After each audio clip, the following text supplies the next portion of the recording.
बाजार के आखिरी घंटे का हर एक्शन, सटीक विश्लेषण, मुनाफे वाले आइडियाज। कीजिए कल की तैयारी आज हमारे साथ। देखिए CNBC आवाज मोतीलाल ओसवाल स्टूडियो से लाइव।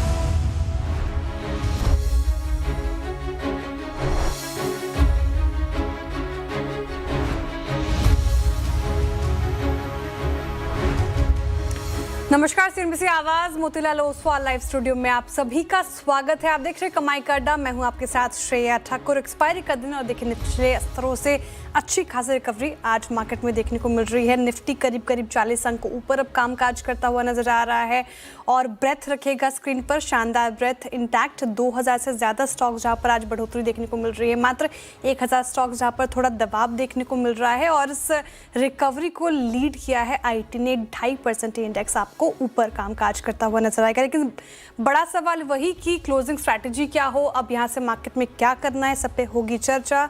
वीरेंद्र जी होंगे मेरे साथ इस शो में, लेकिन शुरुआत हेडलाइन से। कल ईरान को बर्बाद करने वाली ट्रंप की डेडलाइन से बेअसर बाजार। निफ्टी की वीकली एक्सपायरी के दिन बाजार में बढ़ी तेजी की रफ्तार। IT शेयरों के दम पर निचले स्तरों से निफ्टी करीब 300 पॉइंट उछलकर 23,000 के निकला पार। बैंक निफ्टी भी नीचे से 600 पॉइंट सुधरा। मिड कैप और स्मॉल कैप में भी अच्छी रिकवरी।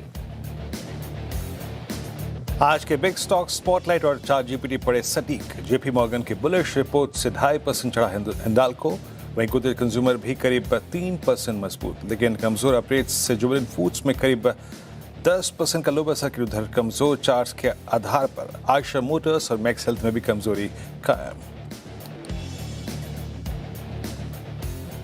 IT शेयरों में आज सबसे ज्यादा तेजी, 2% से ज्यादा चढ़ा इंडेक्स। 4% से ज्यादा उछाल के साथ वायदा का टॉप गेनर बना एम्फेसिस। साथ ही TCS, LTIM और विप्रो भी 2 से 3% चढ़े। वहीं रियल्टी और केमिकल में भी तेजी, लेकिन सरकारी बैंक और ऑटो में दिख रहा है दबाव। JP मॉर्गन की बुलिश रिपोर्ट के बाद वेदांता और हिंडाल्को में उछाल 3% तक ऊपर। JP मॉर्गन बोला वेस्ट एशिया संकट से एल्युमिनियम की कीमतों में उछाल का मिलेगा फायदा। 22% तक अपसाइड की जताई उम्मीद। वोडाफोन आइडिया के AGR रीअसेसमेंट का इंतजार होगा लंबा। दूरसंचार विभाग ने असेसमेंट की डेडलाइन 30 जून तक के लिए बढ़ाई। पहले 31 मार्च तक पूरा करना था असेसमेंट। CNBC आवाज की एक्सक्लूसिव। वेस्ट एशिया युद्ध से परेशान textile, pharma, agri, food processing समेत 7 सेक्टर्स को राहत संभव। वाणिज्य मंत्रालय ने वित्त मंत्रालय को से की सिफारिश। इंपोर्ट ड्यूटी घटाने के साथ साथ आर्थिक पैकेज की रखी मांग। CNBC आवाज की एक्सक्लूसिव खबर। स्काईमेट ने इस साल सामान्य से कम मानसून की जताई आशंका। कहा लंबी अवधि में सामान्य से 94% औसत मानसून संभव। एल नीनो के मजबूत होने का खतरा।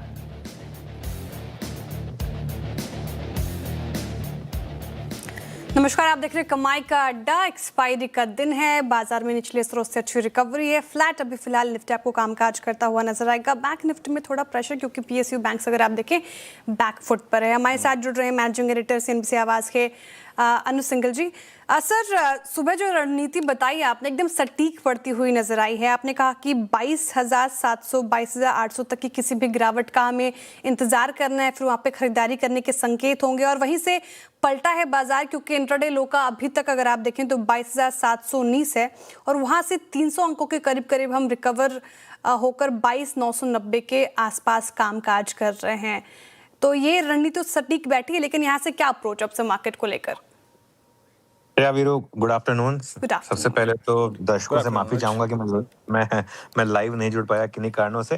लेकिन देखिए, आज सुबह की बात जो थी, सुबह की आज की अप्रोच काफी इजी थी। मैं कहूंगा मार्केट में बहुत कम दिन होते हैं जिनमें ऐसी फुल टॉस होती है। आज सुबह हमने सिर्फ एक चीज रखी थी कि अपनी स्ट्रैटेजी को सिंपल रखिए। एक ट्रेड को प्लान करिए, उस प्लान को एग्जीक्यूट करिए।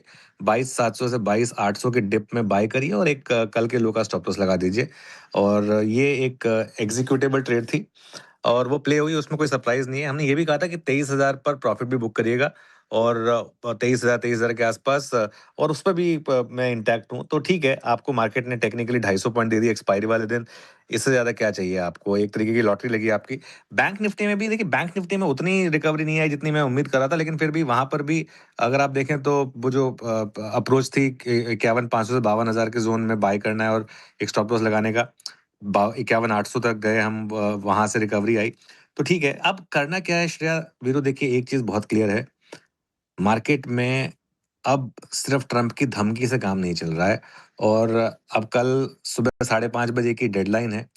मार्केट ये मान के चल रहा है, ग्लोबल मार्केट को भी अगर आप देखें तो हल्का सा भी पैनिक नहीं है किसी भी मार्केट में। हर मार्केट ये मान के चल रहा है कि डोनाल्ड ट्रंप फिर वही बस धमकी देंगे और कुछ करेंगे नहीं। यहाँ पर बस मेरा थोड़ा-सा एक व्यू ये होगा कि अब हर कोई अगर ये मान के चल रहा है, तो ऐसे में बेस्ट रहेगा आप एक बार के लिए प्रॉफिट बुक कर लें।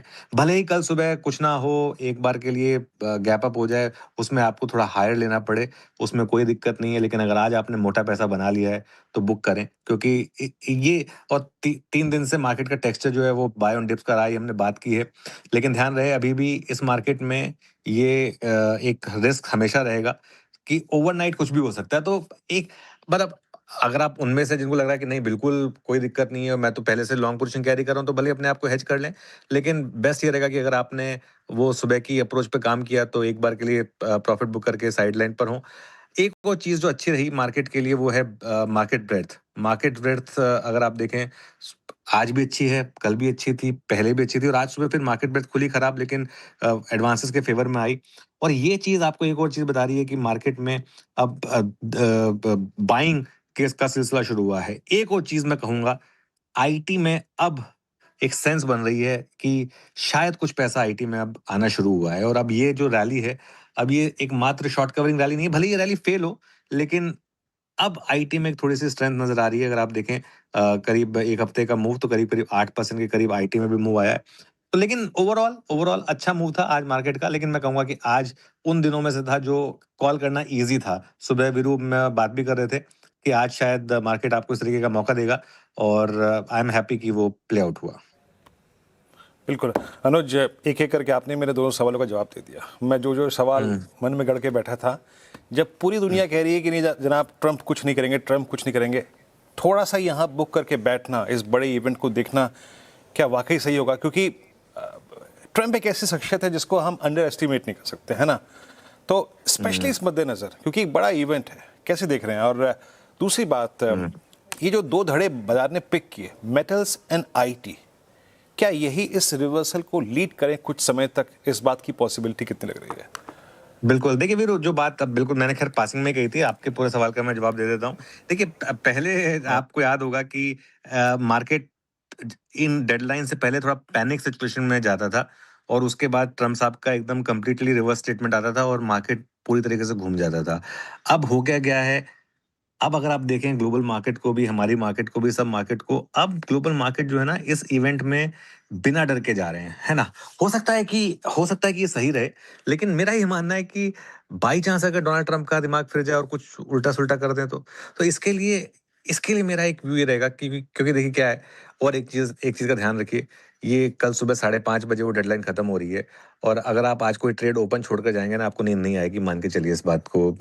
तो ऐसा क्यों करना है? बेकार में रात को एक नींद अच्छी एन्जॉय करिए, और अगर आपने एक अच्छा खासा पैसा बना लिया, एक चीज़ समझ लीजिए, अगर तो वाक़ई में इस डेडलाइन पर ट्रंप ने कुछ नहीं किया, तो गैप अप के बाद भी आपको बाइंग करने का मौका मिलेगा, और अच्छा बाइंग करने का मौका मिलेगा, तो ठीक है। हाँ, इसमें एक अप्रोच ये हो सकती है कि अगर आपने 22,300 या 22,400 से लॉन्ग लेकर रखा हुआ है, तब आप भले ही कैरी कर लें और अपने आप को हेज कर लें बस एक पुट लेकर, तो वो एक अप्रोच हो सकती है। लेकिन अगर आप उनमें से हैं जिन्होंने, जैसे हमने कल भी अप्रोच ये क्या रखी थी कि अगर कल के लॉन्ग थे, तो उनको सुलटा दें, और उसके बाद सुबह फिर व्यू लेंगे, और सुबह मार्केट ने फिर आपको एक बाइंग की अपॉर्चुनिटी दी। तो वही व्यू आज रहेगा। अगर आपके पास बहुत पहले के लॉन्ग्स हैं, 3-4 दिन पहले के, तो भले ही आप 1 दिन और देना चाहें उसको हेज करके, लेकिन अगर आपने आज पैसा बनाया है, तो आप बिल्कुल उसको कवर करें। जहाँ तक आपका दूसरा सवाल था कि इस रिवर्सल को क्या लीड करेगा, देखिए, जब तक डॉलर इंडेक्स इस तरीके से है, मेटल्स पे बहुत ज़्यादा बुलिश होना थोड़ा-सा मुश्किल होगा।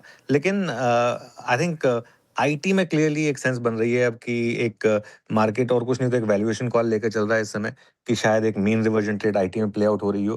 पहले भी एक दो बार ऐसा हुआ है वीरू, और आई थिंक वो अभी भी प्ले आउट हो रही है। मेटल्स में मुझे अभी भी लगता है कि आपको अभी भी डे अप्रोच रखनी होगी, क्योंकि क्या है कि अब जैसे आज चल गए मेटल्स, हिंडाल्को, वेदांता वगैरह, लेकिन अगर किसी कारण से डॉलर 101 102 की तरफ बढ़ गया तो मेटल्स में गिरावट भी बड़ी होगी, तो इसके लिए वो रिस्क रहेगा।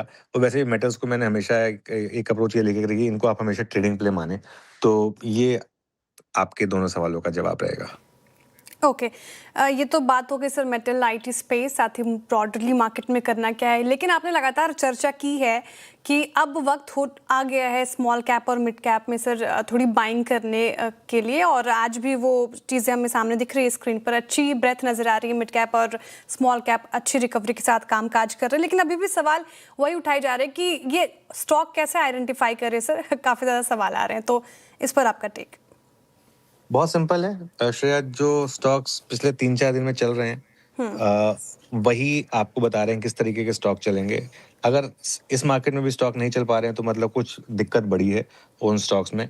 और मैंने आपको 3-4 दिन पहले, क्या 1-2 हफ्ते पहले भी एक बात कही थी कि एक लिस्ट बना के रखिए उन स्टॉक्स की जो सिर्फ इसलिए गिरे क्योंकि वॉर की वजह से लोगों ने पैनिक में अपने स्टॉक बेच दिए, लेकिन उनके फंडामेंटल्स में कोई दिक्कत नहीं थी।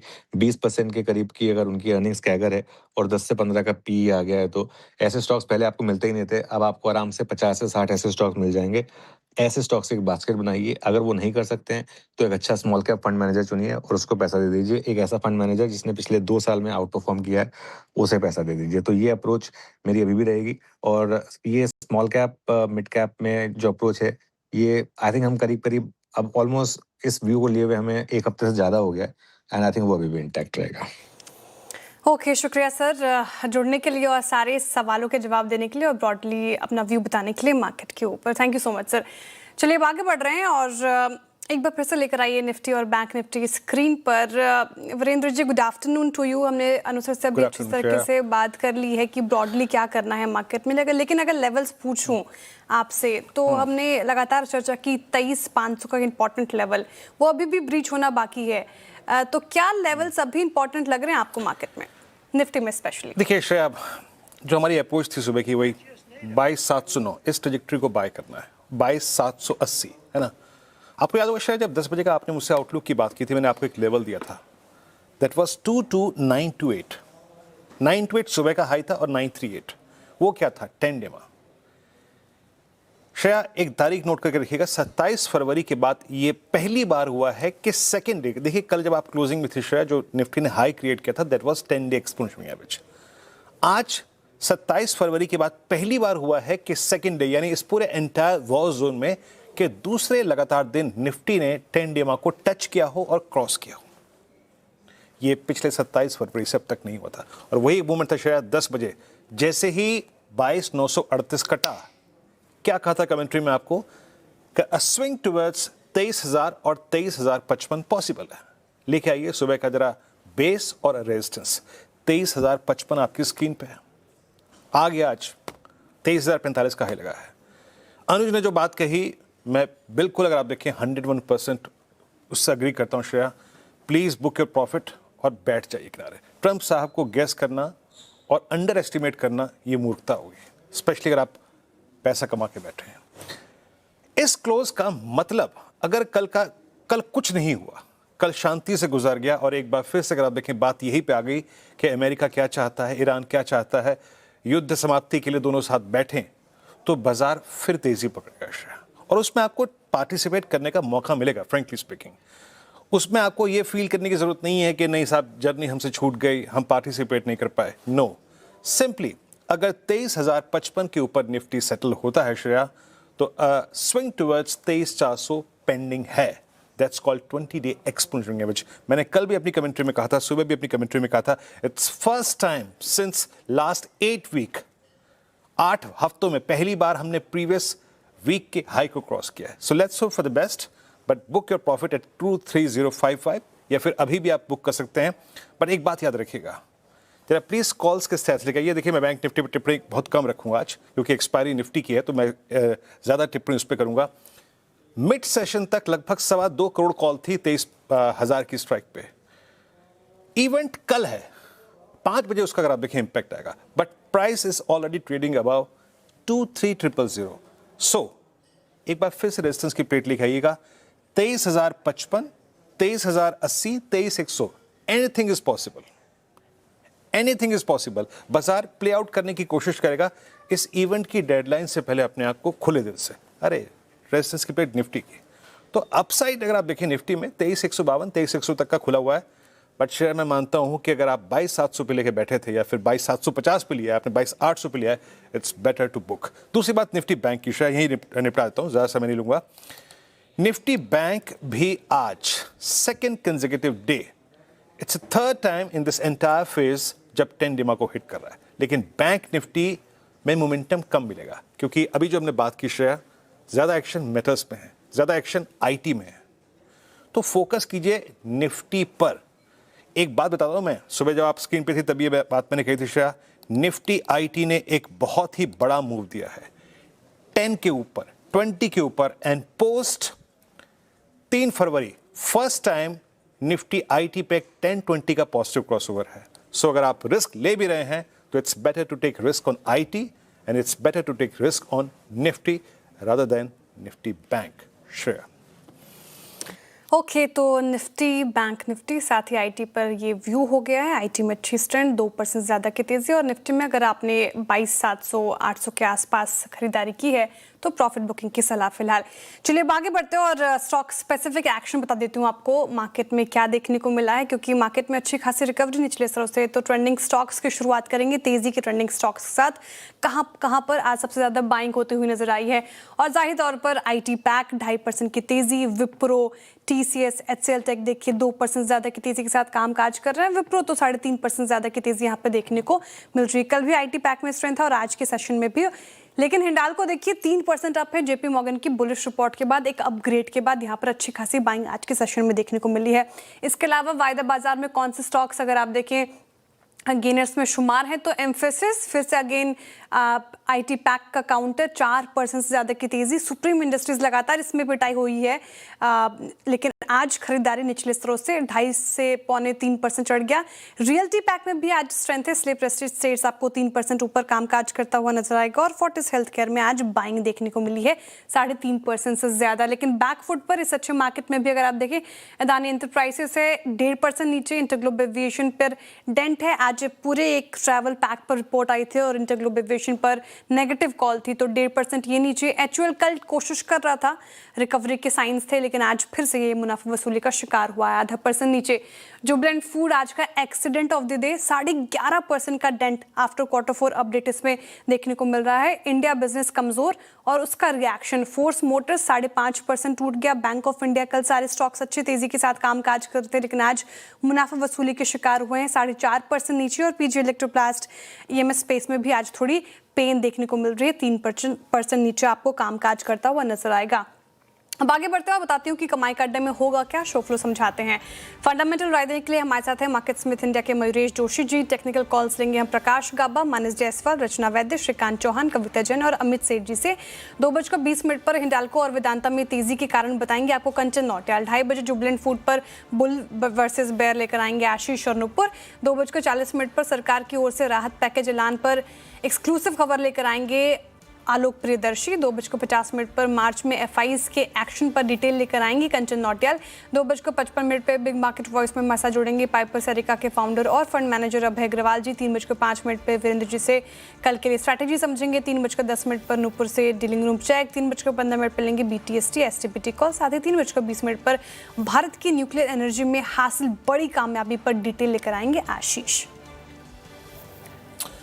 चलिए, तो आपने ये क्रम समझा श्रेया से. अब एक काम करते हैं, ट्रेड्स पिक कर लेते हैं. पैनल आपकी स्क्रीन पे है. प्रकाश का बस से शुरुआत करते हैं. प्रकाश सर, गुड आफ्टरनून. आपका पहला ट्रेड क्या रहेगा सर? गुड आफ्टरनून ऋषि, सभी पैनलिस्ट को भी good afternoon. I think trade रहेगा लॉन्ग साइड, वो रहेगा फोर्टिस. फोर्टिस ट्रेड करेगा करीब 837.50 के आसपास. यहाँ पर एक अच्छा मूव बना है on a higher time frame पर. स्टॉप लगाएंगे 830 का, करीब 7.5 रुपए का. टारगेट होगा करीब 850 का. That's the first target. लेकिन तेजी नजर आती है फोर्टिस में, स्ट्रक्चरली पॉजिटिव फोर्टिस.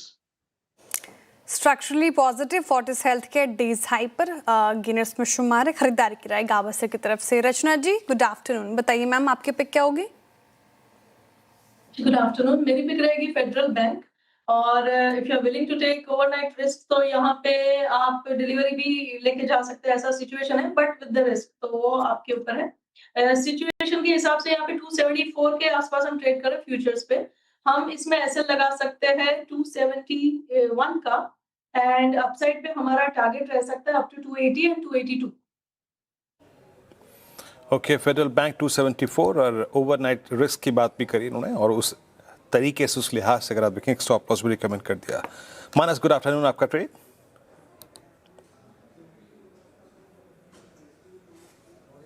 मानस क्षमा चाहूंगा, आप म्यूट पे हैं, प्लीज एक बार अनम्यूट करें। माफ करिएगा। तो देखिए केईआई इंडस्ट्रीज पर खरीदारी करने की राय रहेगी। यहाँ पर अगर आप देखें तो स्टॉक ने 10 डे और 200 डे मूविंग एवरेज को रिगेन कर लिया है। मेरा समझना है कि एक शॉर्ट टर्म बॉटम बना है और रिकवरी में करीब करीब यहाँ से भी 200 से 300 रुपए की रैली देखने को मिल सकती है। एक टारगेट सेट करने हो तो वो 4400 के रहेंगे, करंट लेवल्स पे खरीदारी करेंगे, और 4150 4150 के स्टॉप लॉस लगा के रखेंगे।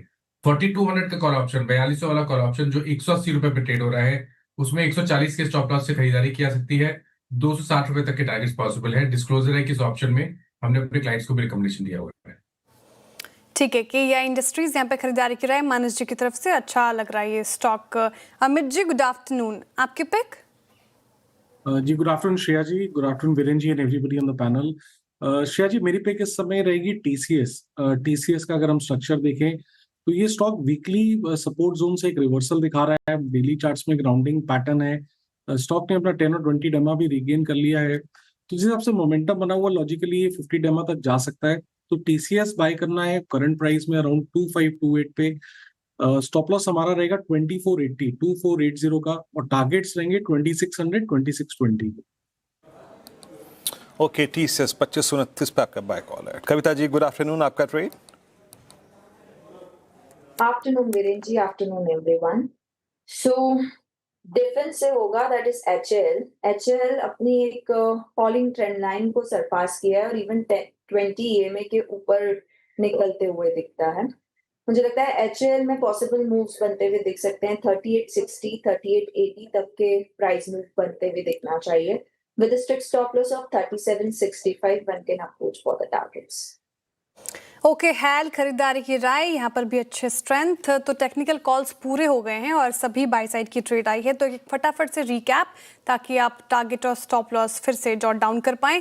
गावस्कर ने फोर्टिस हेल्थ केयर चुना है। खरीदारी की राय 850 के टारगेट, 830 का स्टॉप लॉस लगाने की बात कही गई है। रचना जी कह रहे हैं कि फेडरल बैंक पर एक बेट लिया जा सकता है। अच्छी स्ट्रेंथ यहाँ पर देखने को मिली है। टारगेट और स्टॉप लॉस आपके स्क्रीन पर आएंगे अभी। तो 282 280 के टारगेट एक्सपेक्टेड हैं, 271 का आपको स्टॉप लॉस लगाना है। मानस जी कह रहे हैं कि केईआई इंडस्ट्रीज काफ़ी अच्छा लग रहा है आज के मूव के बाद, तो यहाँ पर खरीदारी करके चलिए। 4400 के टारगेट है, 4150 का स्टॉप लॉस मेंटेन करना है। इसके अलावा अमित जी टीसीएस को चुन रहे हैं आईटी स्पेस से, और अच्छी स्ट्रेंथ टीसीएस में 2620 के टारगेट एक्सपेक्टेड हैं, 2480 का स्टॉप लॉस लगाना है। और कविता जी ने हैल चुना है डिफेंस स्पेस से, यहाँ पर अच्छे मूव्स, डेज हाई पर कर रहा है काउंटर। 3880 के टारगेट है, 3765 का आपको स्टॉप लॉस लगाना है। लेकिन मार्केट में आपका इन्वेस्टमेंट आइडिया क्या हो, ये समझ लेते हैं मयूरेश जोशी से। मयूरेश जी गुड आफ्टरनून, स्वागत है आपका कार्यक्रम में। बताइए सर, मार्केट में अच्छी रिकवरी, लेकिन कौन सा स्टॉक आपके रडार पर? Afternoon Shreya ji, afternoon Veeru ji, afternoon to everyone on the panel. तो आई थिंक जो की पिवटल थीम्स रहने वाली हैं, Q4 अर्निंग्स शायद एक मिक्स बैग रह सकती है, बट फार्मा, पावर एक पूरा क्षेत्र, और माइनिंग, मुझे लगता है ये तीनों स्टॉक्स या क्षेत्र सेक्टर्स शायद फोकस में रहेंगे। विद इन माइनिंग हमें लगता है आई थिंक श्याम मेटालिक्स, इस पे थोड़ा ध्यान रखना चाहिए। अब तक के जो नंबर्स आए हैं श्याम मेटालिक्स के काफी शानदार थे। इनफैक्ट इनकी जो अभी अपडेट आए थे, जिसकी वजह से आई थिंक स्टॉक में उछाल देखा गया है आज। यहाँ पे मुझे लगता है एक जो कंसिस्टेंसी हम देखना चाहते हैं इन टर्म्स ऑफ वॉल्यूम्स में इजाफा ही देखा जाएगा।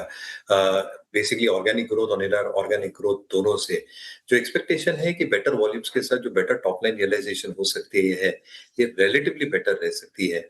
Margin should be better off as we speak. इन्होंने जो अधिग्रहण किया है एसकेएस एनर्जी का, that is in the right direction. यानी जो पार ये यूज करते हैं हम अपने खुद के ऑपरेशंस के लिए, ये बहुत एफिशिएंट यूज है in terms of both input costs जो मॉडरेट हो जाती है, as well as the entire backward nature of operations in the entire value chain. और इसलिए मुझे लगता है I think with increased operations, volume growth में इजाफा, realizations obviously will depend a large part in terms of LME prices, but कहीं ना कहीं जैसे वॉल्यूम बढ़ेंगे and because of the integrated nature of operations, margins में एक स्थिरता, stability और expansion over a period of time जैसे leverage kick in होगा वो देखा जा सकता है। तो हमें लगता है I think mining as a space, क्योंकि domestic capex, domestic demand, government capex और प्राइवेट केपेक्स एक रीजनेबल लेवल पे रहेगा, जिसके वजह से आई थिंक ये क्षेत्र प्रॉब्ली लिटिल बिट इम्यून जो मिडिल ईस्ट में हो रहा है, और इसके लिए मुझे लगता है नंबर्स रिलेटिवली बेहतर आ सकते हैं। तो माइनिंग में ध्यान रखें, ये स्टॉक हमारे पास। ओके श्याम मेटेलिक्स पे आपका कंस्ट्रक्टिव व्यू है। अच्छा, यहाँ पे व्यूअर्स के लिए थोड़ा सा हेल्प कीजिए मुकेश जी, आईटी में बाजार खोज क्या रहा है?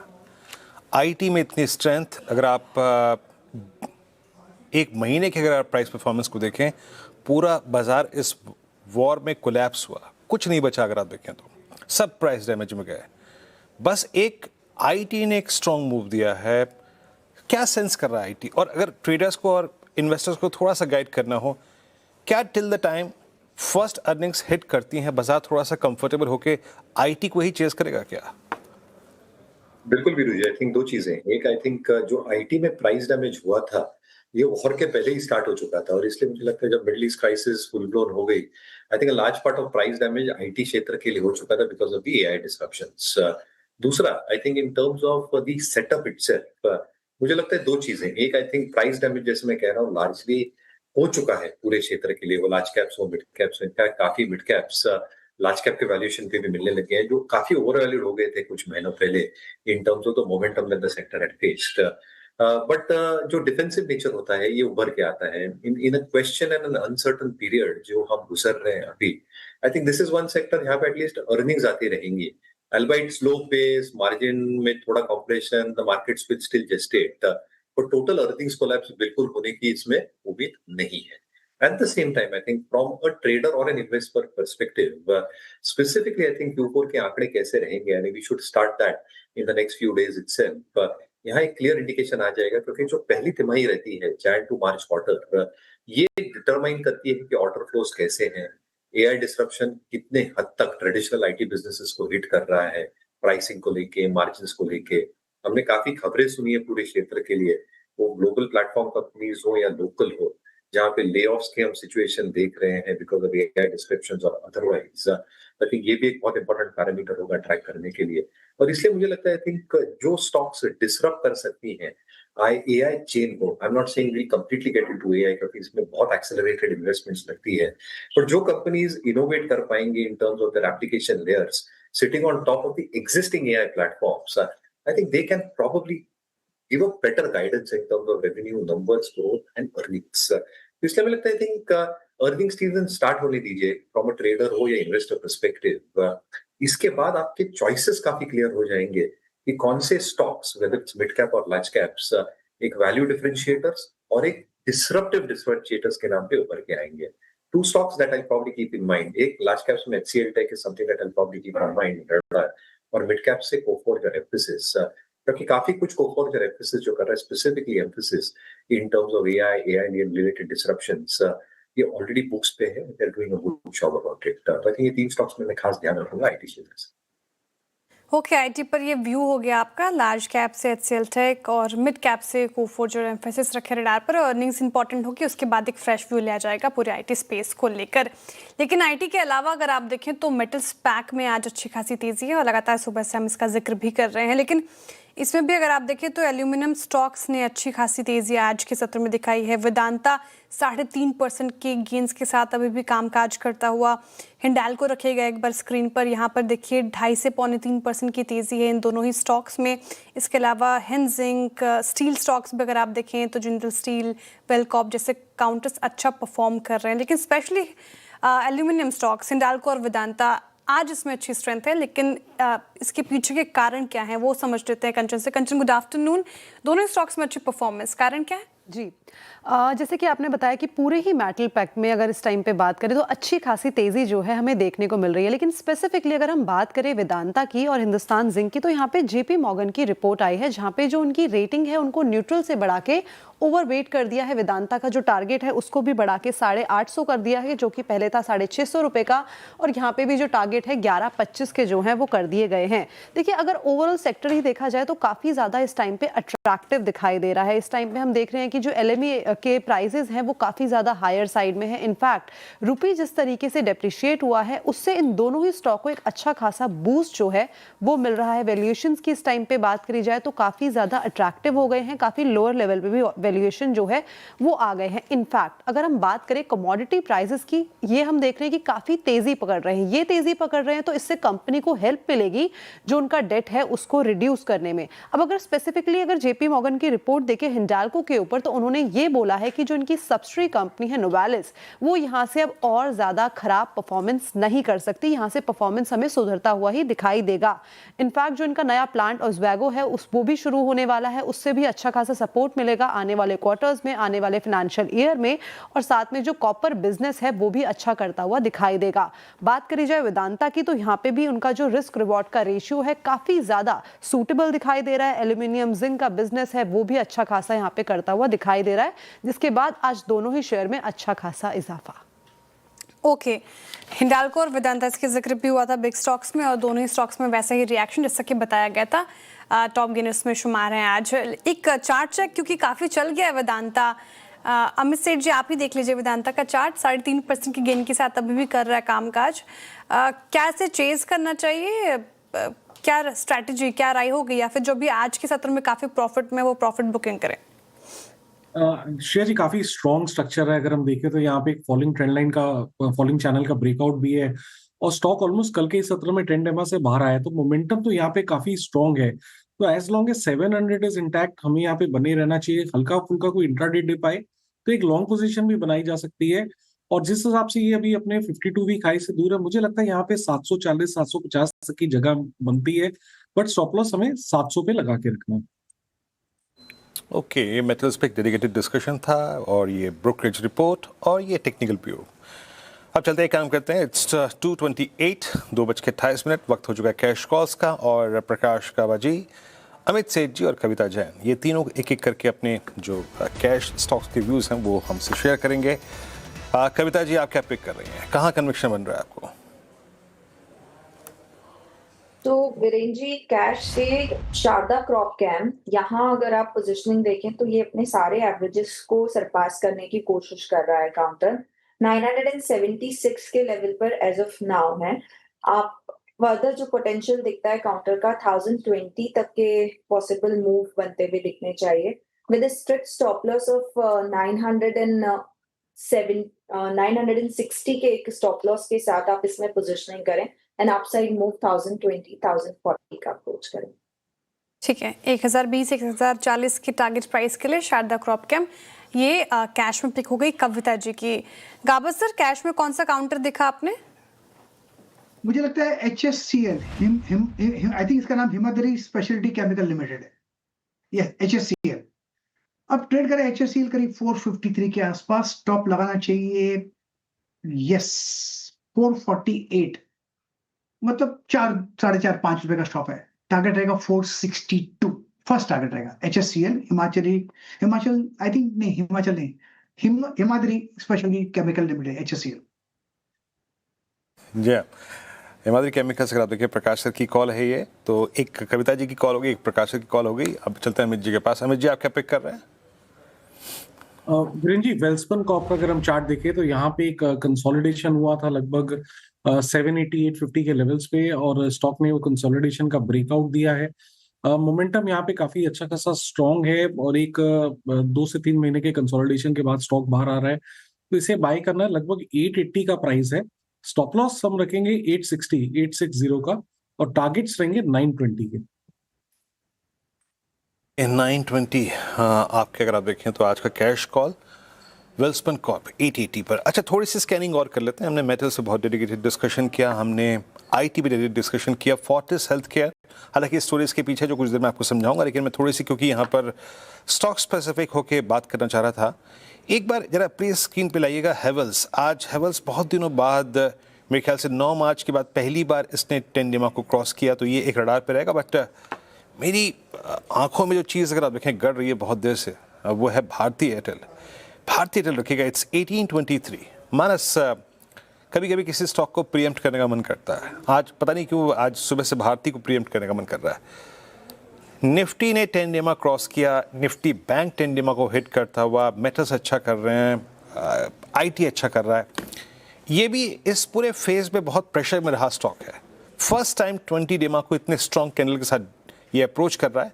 मेरे ख्याल से इतने स्ट्रॉन्ग कैंडल के साथ इसने इवन फरवरी फर्स्ट वीक में भी नहीं किया था। इतनी स्ट्रॉन्ग कैंडल्स विजिबल थी लास्ट टाइम नवंबर में 25 में। आपका टेक क्या है? रिवर्सल में क्या पार्टिसिपेट करना चाहिए अब? तो देखिए, रिवर्सल में पार्टिसिपेट करना चाहिए। इंट्राडे चार्ट पे हाई टॉप हायर बॉटम बन रहे हैं। आप उम्मीद कर सकते हैं कि 20 डे मूविंग एवरेज को ब्रेक करके 50 डे मूविंग एवरेज जो कि करीब 1900 रुपए है उसकी तरफ स्टॉक जाने की कोशिश करेगा। कल के इवेंट को देखते हुए फ्यूचर में या कैश में लेने की सलाह नहीं रहेगी, लेकिन एक आप ऑप्शन में ट्रेड ले सकते हैं।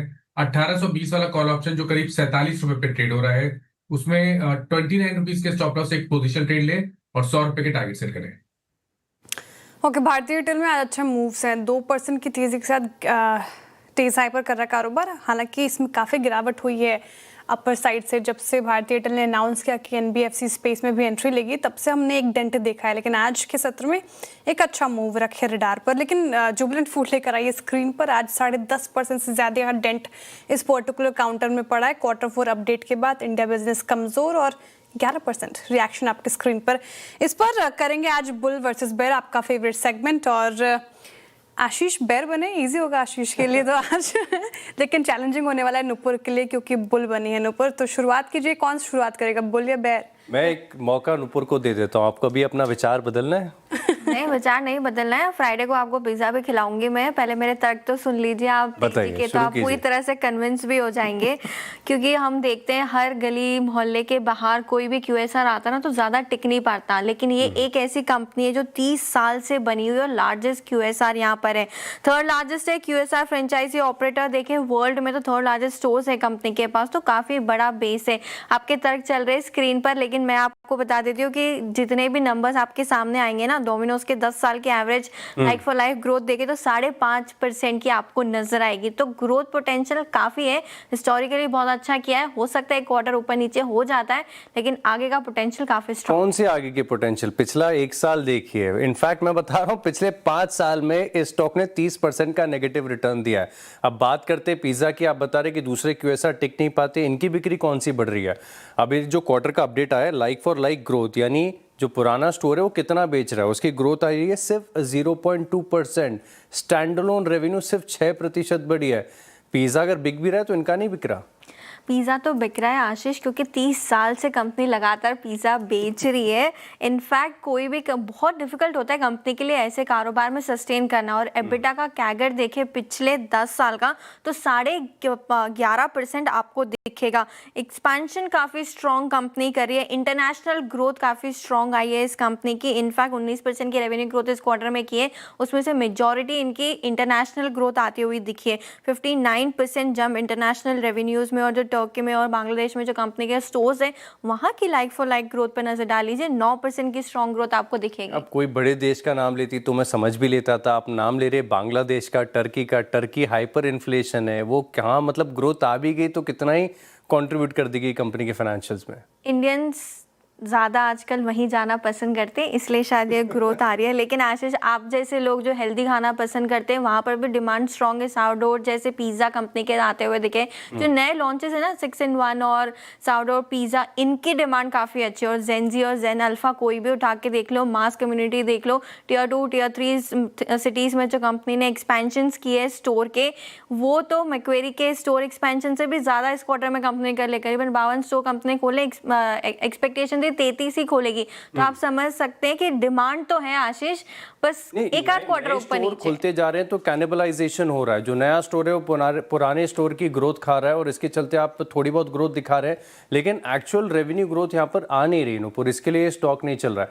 अच्छा, आपने बात की कुछ नई कैटेगरीज की। कितने बार इन्होंने बहुत कुछ प्रयास किया कि पिज्जा से हटके कुछ डाइवर्सिफिकेशन कर दें, क्योंकि शायद इनके पिज्जा थोड़े से कम बिक रहे हैं। मुझे याद आता है, बहुत अच्छी तरीके से याद है, अभी देखिए थोड़े दिन पहले इन्होंने डंकिन के फ्रेंचाइजी से एग्जिट लिया है। इससे पहले इन्होंने बिरयानी लॉन्च की थी, वो नहीं बिक पाई थी। फिर उन्होंने शायद पास्ता भी एक बार प्रयास किया था बेचने का, वो भी नहीं हुआ। तो ये जो पिज़्ज़ा कैटेगरी पर जो निर्भरता है कम करने का जो प्रयास कंपनी कर रही है वो काम नहीं आ रहा अभी तक। लेकिन कंपनी जो रीस्ट्रक्चर करे अपने कारोबार का, आपने ही कह दिया कि डंकिन का कारोबार का फ्रेंचाइज का रिन्यूअल नहीं किया, हालांकि 10% डेंट देता था कंपनी के प्रॉफिट्स पे, वो अब नहीं होगा, तो आपको प्रॉफिट्स भी नजर आएंगे। ये बात तो साफ है कि जो डाइवर्सिफिकेशन की स्ट्रैटेजी कंपनी कोशिश कर रही थी वो तो काम नहीं आई ना, लेकिन तभी एग्जिट किया है। लेकिन कंपनी के प्रोडक्ट्स काफी अच्छे हैं आशीष, आपको ट्राई करना चाहिए फ्राइडे के दिन। लग रहे होंगे लेकिन वैल्यूएशन नहीं है। देखिए दिक्कत की बात मैं बताता हूँ क्या है, आप किसी भी एंगल से देख लीजिए ये महंगा बहुत ज्यादा और ग्रोथ नहीं आ रही। 84 टाइम्स का पी निकल कर आता है, 24 टाइम्स का ईवी एबिटा है। इतनी महंगी वैल्यूएशन देके ऐसे मीडियोकर रिटर्न्स, इनफैक्ट नुकसान क्यों कोई झेलेगा। तर्क और यहाँ पे अगर आप देखें आशीष के भी हो गए, नुपुर के भी हो गए।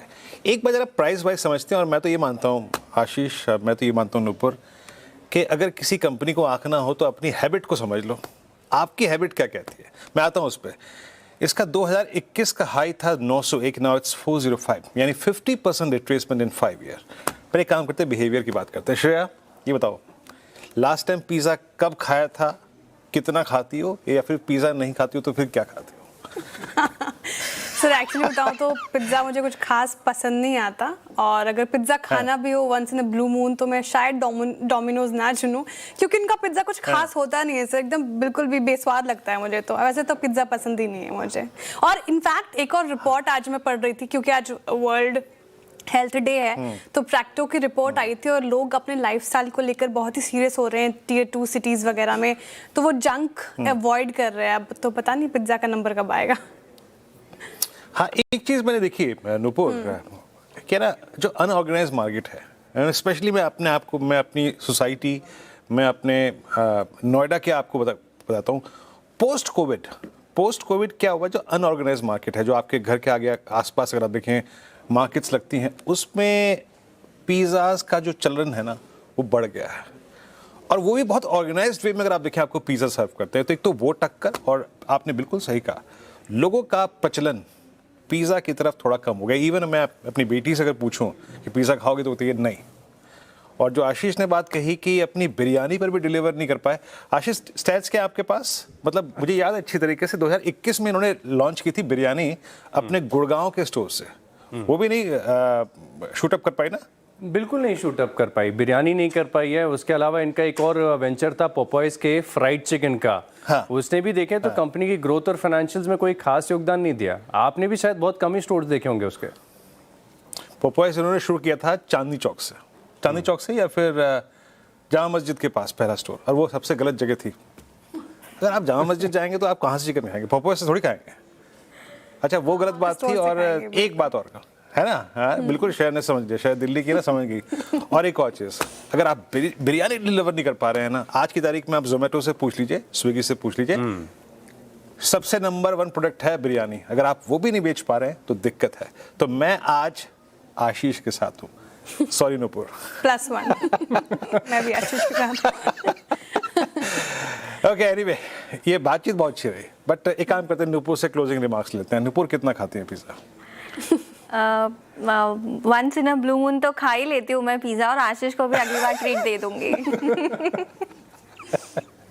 श्रेया जी, तो बिल्कुल ये बात होगी पिज़्ज़ा की, भूख लगाई मुझे। तो थैंक यू नुपुर और आशीष, इतने अच्छे डिबेट के लिए। अब आगे बढ़ते हैं, और अब हमारे साथ जुड़ रहे हैं शो में श्रीकांत जी। गुड आफ्टरनून, स्वागत है आपका कार्यक्रम में। मार्केट देख लीजिए आपके स्क्रीन पर है, अच्छी रिकवरी के साथ फिलहाल तो कामकाज कर रहा है, लेकिन आपका स्टॉक स्पेसिफिक आइडिया क्या होगा आज के लिए, कौन सा काउंटर? या good afternoon Shreya ji, good afternoon Virendra and everyone. तो देखिए यहाँ पे मुझे लग रहा है कि मार्केट वैसे एक रेजिस्टेंस पे आ चुका है, और इन लेवल्स पे मुझे लगता है कि काफी केयरफुली हमें स्टॉक सिलेक्शन करना चाहिए, क्योंकि एक बड़े रेजिस्टेंस के आसपास मार्केट है और एक बड़ा इवेंट भी सामने खड़ा है। तो मुझे लगता है ऐसे केस में जैसे कि बैंक्स में ओवरऑल मोमेंटम बना हुआ है, और लगता है कि थोड़ी और कंटिन्यूएशन एक्टिविटी हमें देखने मिल सकती है, तो आईसीआईसीआई बैंक को करंट लेवल से खरीदना चाहिए। 1230-35 के रेंज में ट्रेड कर रहा है। छोटा स्टॉप लॉस रखे, यहाँ पे स्टॉप लॉस रखे 1220 रुपए का, और टारगेट्स जो नजर आते हैं वो आते हैं 1250 से लेकर 1255 के। तो with a very short term view हमें आईसीआईसीआई बैंक को खरीदना चाहिए। Short term view ICICI bank पर अभी फिलहाल नजर रखें, निचले स्रोत से यहाँ पर भी रिकवरी देखने को मिल रही है। अच्छा, अब वक्त हो रहा है धमाकेदार ऑप्शंस का। धमाकेदार ऑप्शंस लेंगे हम मानस जी से, रचना जी से और अमित जी से। मानस जी बताइए, आपका पिक ऑप्शंस में? तो देखिए, ऑप्शन में बजाज ऑटो में मेरा ध्यान है। बजाज ऑटो में कुछ रिवर्सल के साइन देखने को मिले हैं। स्टॉक ने अपने ट्रेंड मूविंग एवरेज को रिगेन कर लिया है और मेरा समझना है कि यहाँ से भी 250 से 300 रुपए का अपमूव स्टॉक दिखा सकता है। तो 9100 का कॉल ऑप्शन 9100 कॉल ऑप्शन 257 रुपए के आसपास ट्रेड हो रहा है। इसमें आपको स्टॉप लॉस लगाना है 220 रुपए के नीचे और टारगेट सेट करने हैं 325 रुपए के। ओके, बजाज ऑटो का ऑप्शन आपने पिक किया 9100 की कॉल। रचना जी, आपका ऑप्शन ट्रेड क्या रहेगा? जी, मैं एशियन पेंट्स के साथ जाना चाहूंगी, जहां पे हम 2200 का सी बाय करेंगे। 2200 के सी में 71 का प्राइस है, हम एसएल लगाएंगे 66 पे और अपसाइड पे हमारा टारगेट रहेगा 80। एशियन पेंट्स पसंद आ रहा है रचना जी को। अमित जी, आपका ऑप्शन में पिक? जी श्रेया जी, मैं टीसीएस के कॉल ऑप्शन के साथ जाऊंगा। 2540 का कॉल ऑप्शन लगभग 82 रुपीज पे ट्रेड कर रहा है। 2540 का कॉल ऑप्शन 82 पे ट्रेड कर रहा है, इसे बाय करना है। स्टॉप लॉस यहाँ पे लगभग हमारा रहेगा 60 रुपीज का और टारगेट्स रहेंगे 120 के।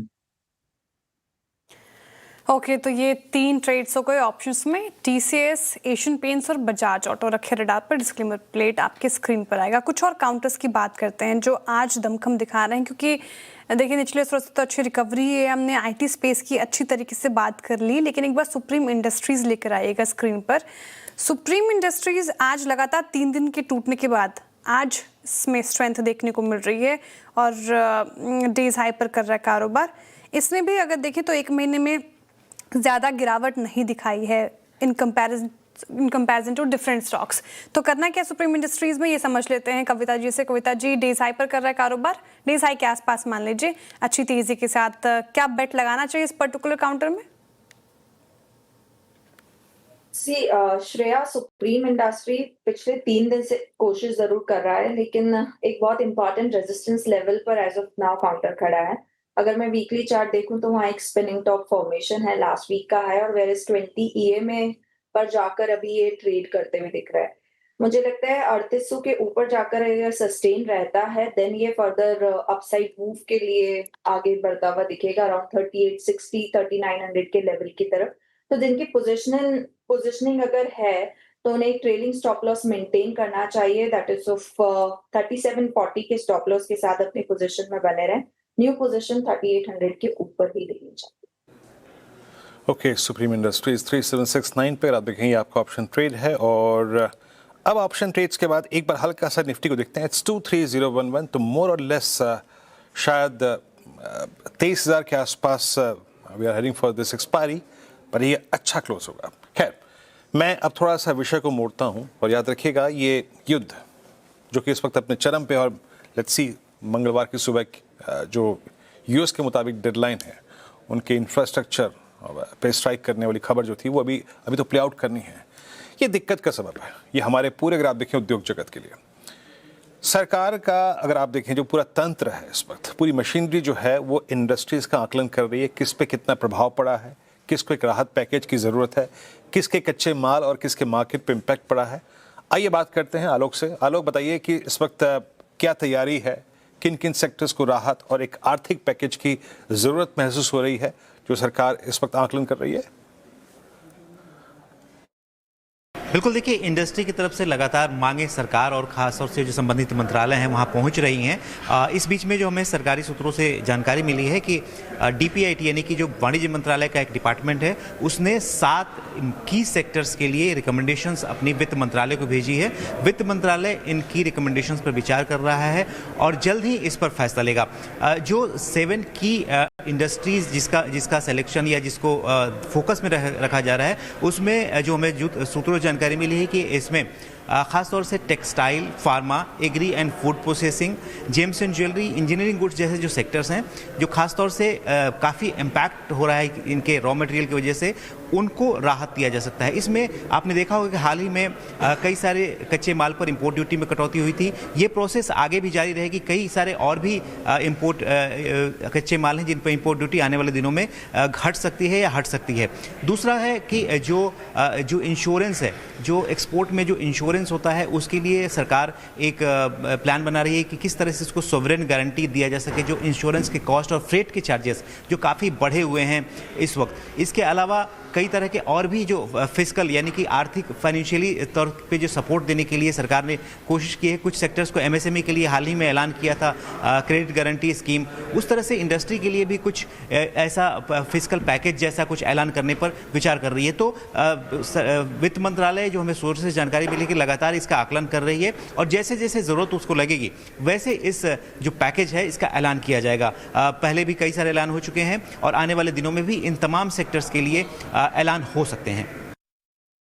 शुक्रिया आलोक जी जानकारी के लिए। तो सरकार की तरफ से ये अहम कदम जिस इंडस्ट्रीज को इस पूरे वॉर से इम्पैक्ट हो रहा है उसके लिए एक राहत पैकेज की संभावना यहाँ पर देखने को मिल सकती है। लेकिन स्टॉक्स देखिए थोड़ा प्रेशर में, सिर्फ KVR मिल दिखेगा जो फ्लैट कारोबार कर रहा है। अच्छा, अब वक्त हो रहा है चार का चौका की शुरुआत कर लेते हैं और ये हम लेंगे सस्ता ऑप्शन -D से। FNO सुपरस्टार के लिए चलेंगे श्रीकांत जी के पास। चार्ट का चमत्कार प्रकाश गाभासे से लेंगे और मिड कैप फंडा के लिए मयूरेश जी हैं हमारे साथ। तो शुरुआत कीजिए -D, आपका सस्ता ऑप्शन। तो देखिए सस्ता ऑप्शन के लिए अल्ट्राटेक पे मेरा ध्यान है। अगर आप देखें तो अल्ट्राटेक ने कल रिवर्सल दिखाया था। आज लोअर लेवल पे बाइंग इंटरेस्ट वापस देखने को मिल रहा है। मेरा समझना है कि 11,200 की तरफ अल्ट्राटेक जाने की कोशिश कर सकता है, तो इसका ऑप्शन खरीदेंगे। 11,000 वाला कॉल ऑप्शन जो 350 रुपए के आसपास ट्रेड हो रहा है, उसमें 274 के स्टॉप लॉस से खरीदारी करनी है और इस ऑप्शन में 500 रुपए के टारगेट सेट करने हैं। अल्ट्राटेक सीमेंट की अगर आप देखें अप्रैल की 1100 की कॉल आपको बाय करनी है। FNO सुपरस्टार श्रीकांत जी से पिक करते हैं। श्रीकांत जी क्या पिक कर रहे हैं आप? तो देखिए FNO सुपरस्टार में मुझे लग रहा है कि फेडरल बैंक को खरीदा जा सकता है। इसके अगर डेली बेसिस पे अगर लाइन चार्ट को देखें तो यहाँ पे क्लियरली एक head and shoulder, inverted head and shoulder जैसा फॉर्मेशन बना है और पुल बैक का एक ट्रेंड भी दिखा सकता है। तो करंट लेवल से इसे खरीदना चाहिए 273, 274, 275 के रेंज में और 275 तक पकड़ लीजिए कि खरीद सकते हैं हम। जो टारगेट्स रहेंगे यहाँ पे वो रहेंगे तकरीबन 290 तक के और स्टॉप लॉस हमें रखना पड़ेगा एट 267। तो 267 के स्टॉप लॉस के साथ फेडरल बैंक को खरीदे। फेडरल बैंक हो गए FNO सुपरस्टार में पिक। गाबा सर आपका चार्ट का चमत्कार। श्रेया मेरा ध्यान है HCL टेक पर। इसका सेटअप क्लासिकल पैटर्न है रिवर्सल का, ट्रेड कर रहा है 1444। मेरे ख्याल से स्टॉप लगाना चाहिए HCL टेक पर करीब 1431 का, 13 रुपए का। टारगेट होना चाहिए 1470 का। अब मूव मिलना चाहिए यहाँ पर HCL टेक। HCL टेक्नोलॉजीज की अगर आप देखें IT में सबकी पसंद है इस वक्त और ये एक रेप्लिका चार्ट है। शाम को जब वक्त मिले जरूर पढ़िएगा। IT निफ्टी IT का रेप्लिका, बिल्कुल सेम चार्ट। अच्छा, चलते हैं मयूरेश जी के पास मिड कैप फंडा पिक करने के लिए। मयूरेश जी क्या पिक कर रहे हैं आप? तो Viru ji, I think Godavari power and Ispat, हमें लगता है आई थिंक जो एक्सपेंशन हो रही है इनकी माइंस को लेके, इसमें सिग्निफिकेंट वॉल्यूम कंट्रीब्यूशन आ सकता है अगले कुछ तिमाही और वर्षों में।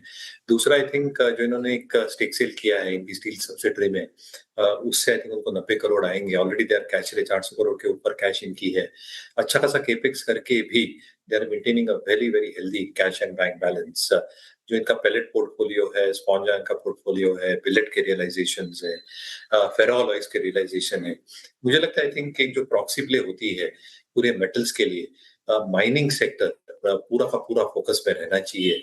मिनिमल इम्पैक्ट रहना चाहिए in terms of the middle east war earnings के ऊपर। और हालांकि जैसे मैं कह रहा था, even in the case of Shyam metallics, realisations थोड़े म्यूटेड रह सकते हैं because of the international scale जो LME रियलाइजेशंस रहते हैं।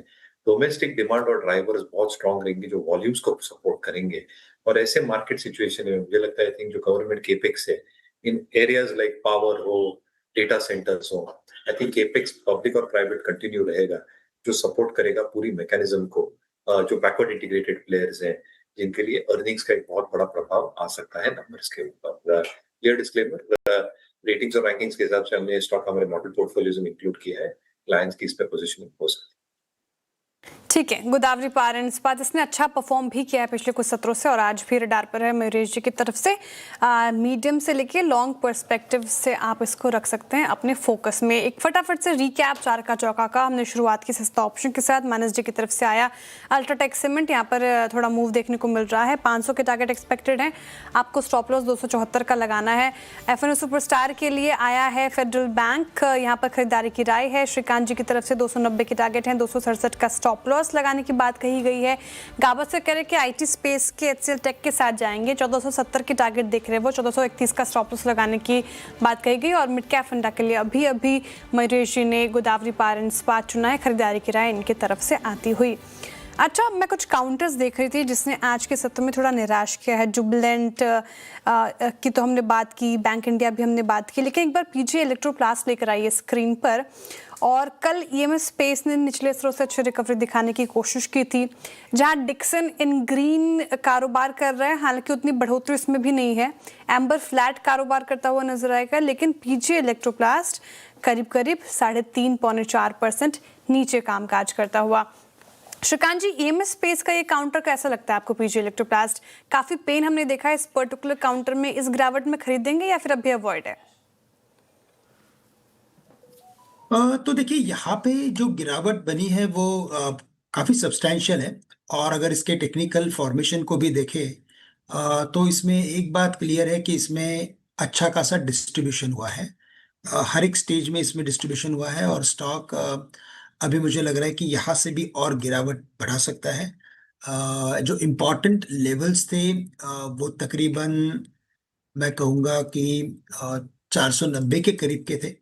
अभी 490 के लेवल्स को भी डिसिसिवली इसने तोड़ा है, तो पॉसिबिलिटी है कि यहाँ पे 380 से लेकर शायद 360 तक के लेवल्स हमें आने वाले कुछ महीनों में देखने मिल सकते हैं। तो एक लॉन्ग टर्म चार्ट का जो पैटर्न है वो डाउन ट्रेंड में है, और मीडियम शॉर्ट टर्म सभी में वीकनेस है।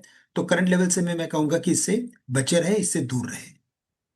अवॉइड करने की फिलहाल राय पीजी इलेक्ट्रोप्लास्ट, और काफी पेन इस पर्टिकुलर काउंटर में 2.5% नीचे, जबकि मार्केट निचले स्तरों से रिकवर हो रहा है। चलिए, बात हो गई ईएमएस स्पेस की, अब बात करते हैं इंश्योरेंस स्पेस की। अब देखिए, बीमा सुगम प्लेटफॉर्म में बीमा पॉलिसी काफ़ी सस्ती हो सकती है, और बीमा कंपनियां आईआरडीआई को कमीशन में भारी कटौती का सुझाव दे सकती हैं। कमीशन में 90% तक का सुझाव संभव है। इस खबर को अच्छी तरीके से डिटेल में समझते हैं यश, गुड आफ्टरनून, बताएं। Good afternoon. तो जैसे इंश्योरेंस कंपनी सोच रही है कि बीमा सुगम प्लेटफॉर्म एक रियलिटी में आता दिखेगा, उस हिसाब से एक भारी कटौती आ सकती है इंश्योरेंस कमीशंस में। हमारे सूत्रों के अनुसार इंश्योरेंस कंपनीज की अगली मीटिंग जो आईआरडीआई चेयरमैन के साथ होगी अप्रैल के अंत में, वहाँ पे सारी बीमा कंपनियाँ एक सुझाव दे सकती है कि जो सबसे ज़्यादा डिमांड में इंश्योरेंस प्रोडक्ट्स है, जैसे कि term life insurance, motor insurance, health insurance, इन पॉलिसीज़ पे कमीशन 90% यानी 90% से कम होकर सिर्फ 10% रहता दिख सकता है, ऐसा सुझाव आ सकता है हमारे सूत्रों के अनुसार। टर्म लाइफ इंश्योरेंस पॉलिसी हमारे सूत्रों के अनुसार सेकेंड क्वार्टर FY27 में, और हेल्थ इंश्योरेंस पॉलिसी वो भी सेकेंड क्वार्टर FY27 में बीमा सुगम पे अवेलेबल की जा सकती है ट्रांजैक्शंस के लिए, और motor insurance policy first quarter FY27 में ट्रांजैक्शंस के लिए अवेलेबल हो सकती है बीमा सुगम में। अभी जो ये 90% कमीशन कम होने की बात है वो मैं एक एग्जाम्पल के द्वारा समझाता हूँ। अगर आज के हिसाब से देखा जाए तो कोई भी एग्रीगेटर या डिस्ट्रीब्यूटर होता है इंश्योरेंस प्रोडक्ट्स का, टर्म लाइफ इंश्योरेंस पॉलिसी का समझो प्रीमियम 100 रुपये है, तो उस पर 50% यानी कि 50 रुपये कमीशन होता है, और पॉलिसी होल्डर को फाइनल कॉस्ट आता है 150 रुपये। बीमा सुगम पर जब ये term life insurance policies list होगी ट्रांजैक्शन के लिए, तभी ये जो 50 रुपये का कमीशन है वो कम होकर सिर्फ 5 रुपये होता हुआ दिख सकता है, जिसका मतलब एंड पॉलिसी होल्डर को ये कॉस्ट आ सकती है सिर्फ 105 रुपये इंस्टेड ऑफ 150 रुपये, यानी कि 90% कटौती कमीशन रेट्स में और 25 से 30% कटौती प्रीमियम प्राइसिंग में पॉलिसी होल्डर के लिए। जनरल इंश्योरेंस कंपनीज यानी मोटर और हेल्थ पे भी सिमिलर मॉडल आ सकता है, जहां पे 100 रुपये कमीशन पे आज 25 रुपये 100 रुपये प्रीमियम पे 25 रुपये कमीशन होता है, वो 25 रुपये कमीशन घटकर सिर्फ 2 रुपये रह जाएगा और जो फाइनल कॉस्ट आज 125 रुपये है प्रीमियम की, वो 102 रुपये पे आ जाएगी, यानी कि 85 से 90% कट कमीशन में और 25 से 30% कमी प्रीमियम कॉस्ट पे पॉलिसी होल्डर के लिए। ओके, अहम जानकारी, शुक्रिया यश जानकारी के लिए। मीनवाइल निफ्टी लेकर आइएगा स्क्रीन पर। अब अच्छी खासी तेजी के साथ हम कामकाज कर रहे हैं। 100 अंकों से ज्यादा की बढ़ोतरी और 23,086 के लेवल पर निफ्टी अब कामकाज करता हुआ दिन के ऊपरी स्तरों पर। वीरेंद्र जी, 23,055 का एक इंपॉर्टेंट लेवल बताया था आपने, वो ब्रीच होकर हम 23,090 पर अब कामकाज करते हुए। श्रेया, मैंने आपको 2 बजे की कमेंट्री आप दोबारा खोल के देखिएगा ट्विटर पे। निफ्टी और निफ्टी के प्लेयर्स और एक्सपायरी इवेंट कल है 5 बजे, एक प्ले आउट करने की कोशिश करेगा, है ना। आपके पास एक खुला, है ना, आपके पास एक फ्रीडम है, आप एंजॉय कीजिए 3:30 तक। जरा प्लीज RS1 की क्लस्टर लेके आइएगा 23,055 के ऊपर। इट्स क्वाइट पॉसिबल कि वी विल हिट 23,100 23,155 की ट्रैजेक्टरी। मेरे ख्याल से 155 भी आ सकता है श्रेया, आप यकीन मानिए। वो होता है ना, जब सैया बहे थानेदार डर काहे का, ये वही है। इवेंट कल है, तब तक आज अपनी एक्सपायरी को सेलिब्रेट कर लो। पर श्रेया, मैं बताऊं यहाँ पे, एक होता है चार्ट, एक होते हैं weekly chart, daily chart, hourly chart, put writers, but एक होता है इवेंट। उस इवेंट में हमारी कुछ, अगर आप देखें, वो है ना, एक सीमाएं हैं। हम ट्रम्प साहब के दिमाग को नहीं पढ़ सकते वो कल क्या करेंगे, इसीलिए कह रहा हूँ what ever you get about 23055, 23,055 के ऊपर आपको कुछ भी मिले, प्लीज बुक। हमारे कुछ मतलब जिसे कहते हैं ना, कुछ लिमिटेशंस है हमारी, उसके अनुसार मैं कहूँगा प्लीज बुक। और अगर कल कुछ नहीं हुआ और चीज़ें कुछ स्मूथन हुई तो ये बाजार आपको बहुत कुछ देगा, यकीन मानिए। राइट, तो प्रॉफिट बुकिंग की सलाह होगी, यही समझदारी वाला कदम फिलहाल माना जाएगा, क्योंकि 5:30 बजे क्या कुछ हो जाएगा नहीं पता। तो इस अकॉर्डिंगली आपको ऐसे ही बिहेव करना है मार्केट में। अच्छा, एक तरफ युद्ध थमने का नाम नहीं ले रहा, लगातार चर्चा करें, दूसरी तरफ जो पेन है वो है FIs की बिकवाली का। FIs का पलायन बाजार पर भारी पड़ रहा है। मार्च में FIs 1 लाख करोड़ से ज्यादा की बिकवाली की है। FIs का पूरा एक्शन समझते हैं, आउटफ्लो इनफ्लो, कंचन से कंचन बताइए अब क्या नया अपडेट। जी, जो ब्लीडिंग है वो यहाँ पे अब और भी ज़्यादा इंटेंस होती हुई दिखाई दे रही है। जैसे कि मेंशन किया गया कि 1 लाख करोड़ से ज़्यादा का आउटफ्लो जो है हमने केवल मार्च के महीने में ही देख लिया है। अब अगर आप सेक्टर की बात करेंगे तो फिनेंशियल सेक्टर, जहाँ पे हमें एक टाइम पे ऐसा देखने को मिला था कि सबसे ज़्यादा इनफ्लो आ रहा था, लेकिन अब यहाँ पे सबसे ज़्यादा जो ब्लीडिंग है वो होती हुई दिखाई दे रही है। करीब 60,000 करोड़ का जो पैसा है वो यहाँ से हमें बाहर जाता हुआ दिखाई दिया है। यही नहीं, बल्कि अगर इस टाइम पे हम बात करें ऑटो सेक्टर की, तो यहाँ पे भी जो नाराजगी है वो FIs पूरी तरीके से दिखा रहे हैं। ऑटो सेक्टर में करीबन 13,000 करोड़ की जो बिकवाली है वो हमें मार्च के महीने में देखने को मिली है, जबकि फरवरी के महीने में यहाँ पे हमें करीबन 4,000 करोड़ की खरीदारी होती हुई दिखाई दी थी। इसके अलावा अगर हम बात करें दूसरे सेक्टर्स की, तो कंस्ट्रक्शन में भी करीब 9,000 करोड़ की बिकवाली देखने को मिली है, जहाँ पे मोमेंटम पॉजिटिव साइड में था इन द मंथ ऑफ फरवरी में। मेटल्स एंड माइनिंग में भी काफी ज्यादा जो पेन है वो दिखाई दे रहा है। 3,000 करोड़ का जो पैसा है ये यहाँ से बाहर जाता हुआ दिखाई दिया है। FMCG की बात कर लीजिए, रियलिटी, टेलीकॉम या फिर हेल्थ केयर, यहाँ पे भी 5 से 6,000 करोड़ की जो बिकवाली है स्पेसिफिकली रिस्पेक्टिवली हमें होती हुई दिखाई दी है। अब बात करी जाए बाकी के सेक्टर्स की, तो construction material, services, oil and gas, consumer durables में भी पेन जो है वो काफी ज्यादा हावी होता हुआ दिखाई दिया है। एक चीज यहाँ पे मैं मेंशन करना चाहूंगी, 2 सेक्टर ऐसे हैं जहां पे पेन थोड़ा सा कम होता हुआ दिखाई दिया है। सबसे पहला सेक्टर है IT सेक्टर, जहां पे बिकवाली केवल करीबन 2,000 करोड़ की है, जहां पे बल्कि अगर हम फरवरी का डेटा देखें तो वहां पे 16,000 करोड़ से ज्यादा की बिकवाली होती हुई दिखाई दी। और कैपिटल गुड्स में है जो है इनफ्लो आता हुआ दिखाई दिया, यानी कि यहां पे जो है खरीदारी की गई है, लेकिन इसके अलावा बाकी सेक्टर्स काफी ज्यादा पेन में है। जी हाँ, तो ये थी, अगर आप देखें FIs की बिकवाली, उसका दर्द। और एक बात याद रखिएगा, आज का शाम का डेटा बड़ा क्रिटिकल होगा। देखिए, कल हमने कहाँ से कहाँ तक का सफ़र तय किया, 22,184 से लेके ऑलमोस्ट 23,100, लगभग 900 पॉइंट के स्विंग में, not a single day buying, even अगर आप देखिए 5,000, 9,000, 8,000 करोड़ रुपए की सेलिंग, वो कल का जरा एक नेट शॉर्ट का अगर डायग्राम पड़ा हुआ तो वो दिखाइएगा। And they are still holding 2.68 lakh contract short. Let's see, आज जब इस पूरे वॉर जोन में पहली बार लगातार 2 दिन टेंडेमा के ऊपर क्लोज आया है, क्या वो अपनी शॉर्ट कवर कर रहे हैं कि नहीं कर रहे हैं? आज का डेटा वाकई यकीन मानिए बहुत इंटरेस्टिंग होगा। FIS का एग्रीमेंट इस प्राइस बिहेवियर में है कि नहीं है। चलिए अब एक काम करते हैं, चर्चा को थोड़ा सा मोड़ते हैं, फिर ट्रेडिंग से थोड़ा सा इन्वेस्टमेंट की तरफ चलते हैं। और इन्वेस्टमेंट को परखने के लिए और सही तरीके से अगर आप देखें तो अगर आपको अपने फंडे को अप्लाई करना है तो आइए बातचीत करते हैं Abhay Agarwal, founder and fund manager Piper Serica के। अभय जी नमस्कार, कार्यक्रम में स्वागत है आपका। और लगभग 1.25 महीने इस वॉर के जोन में रहने के बाद बाजार ने अब फाइनली अगर आप देखें रिएक्ट करना शुरू किया है। वो कहते हैं ना, आप एक ही फियर फैक्टर से बाजार को रोज तंग नहीं कर सकते।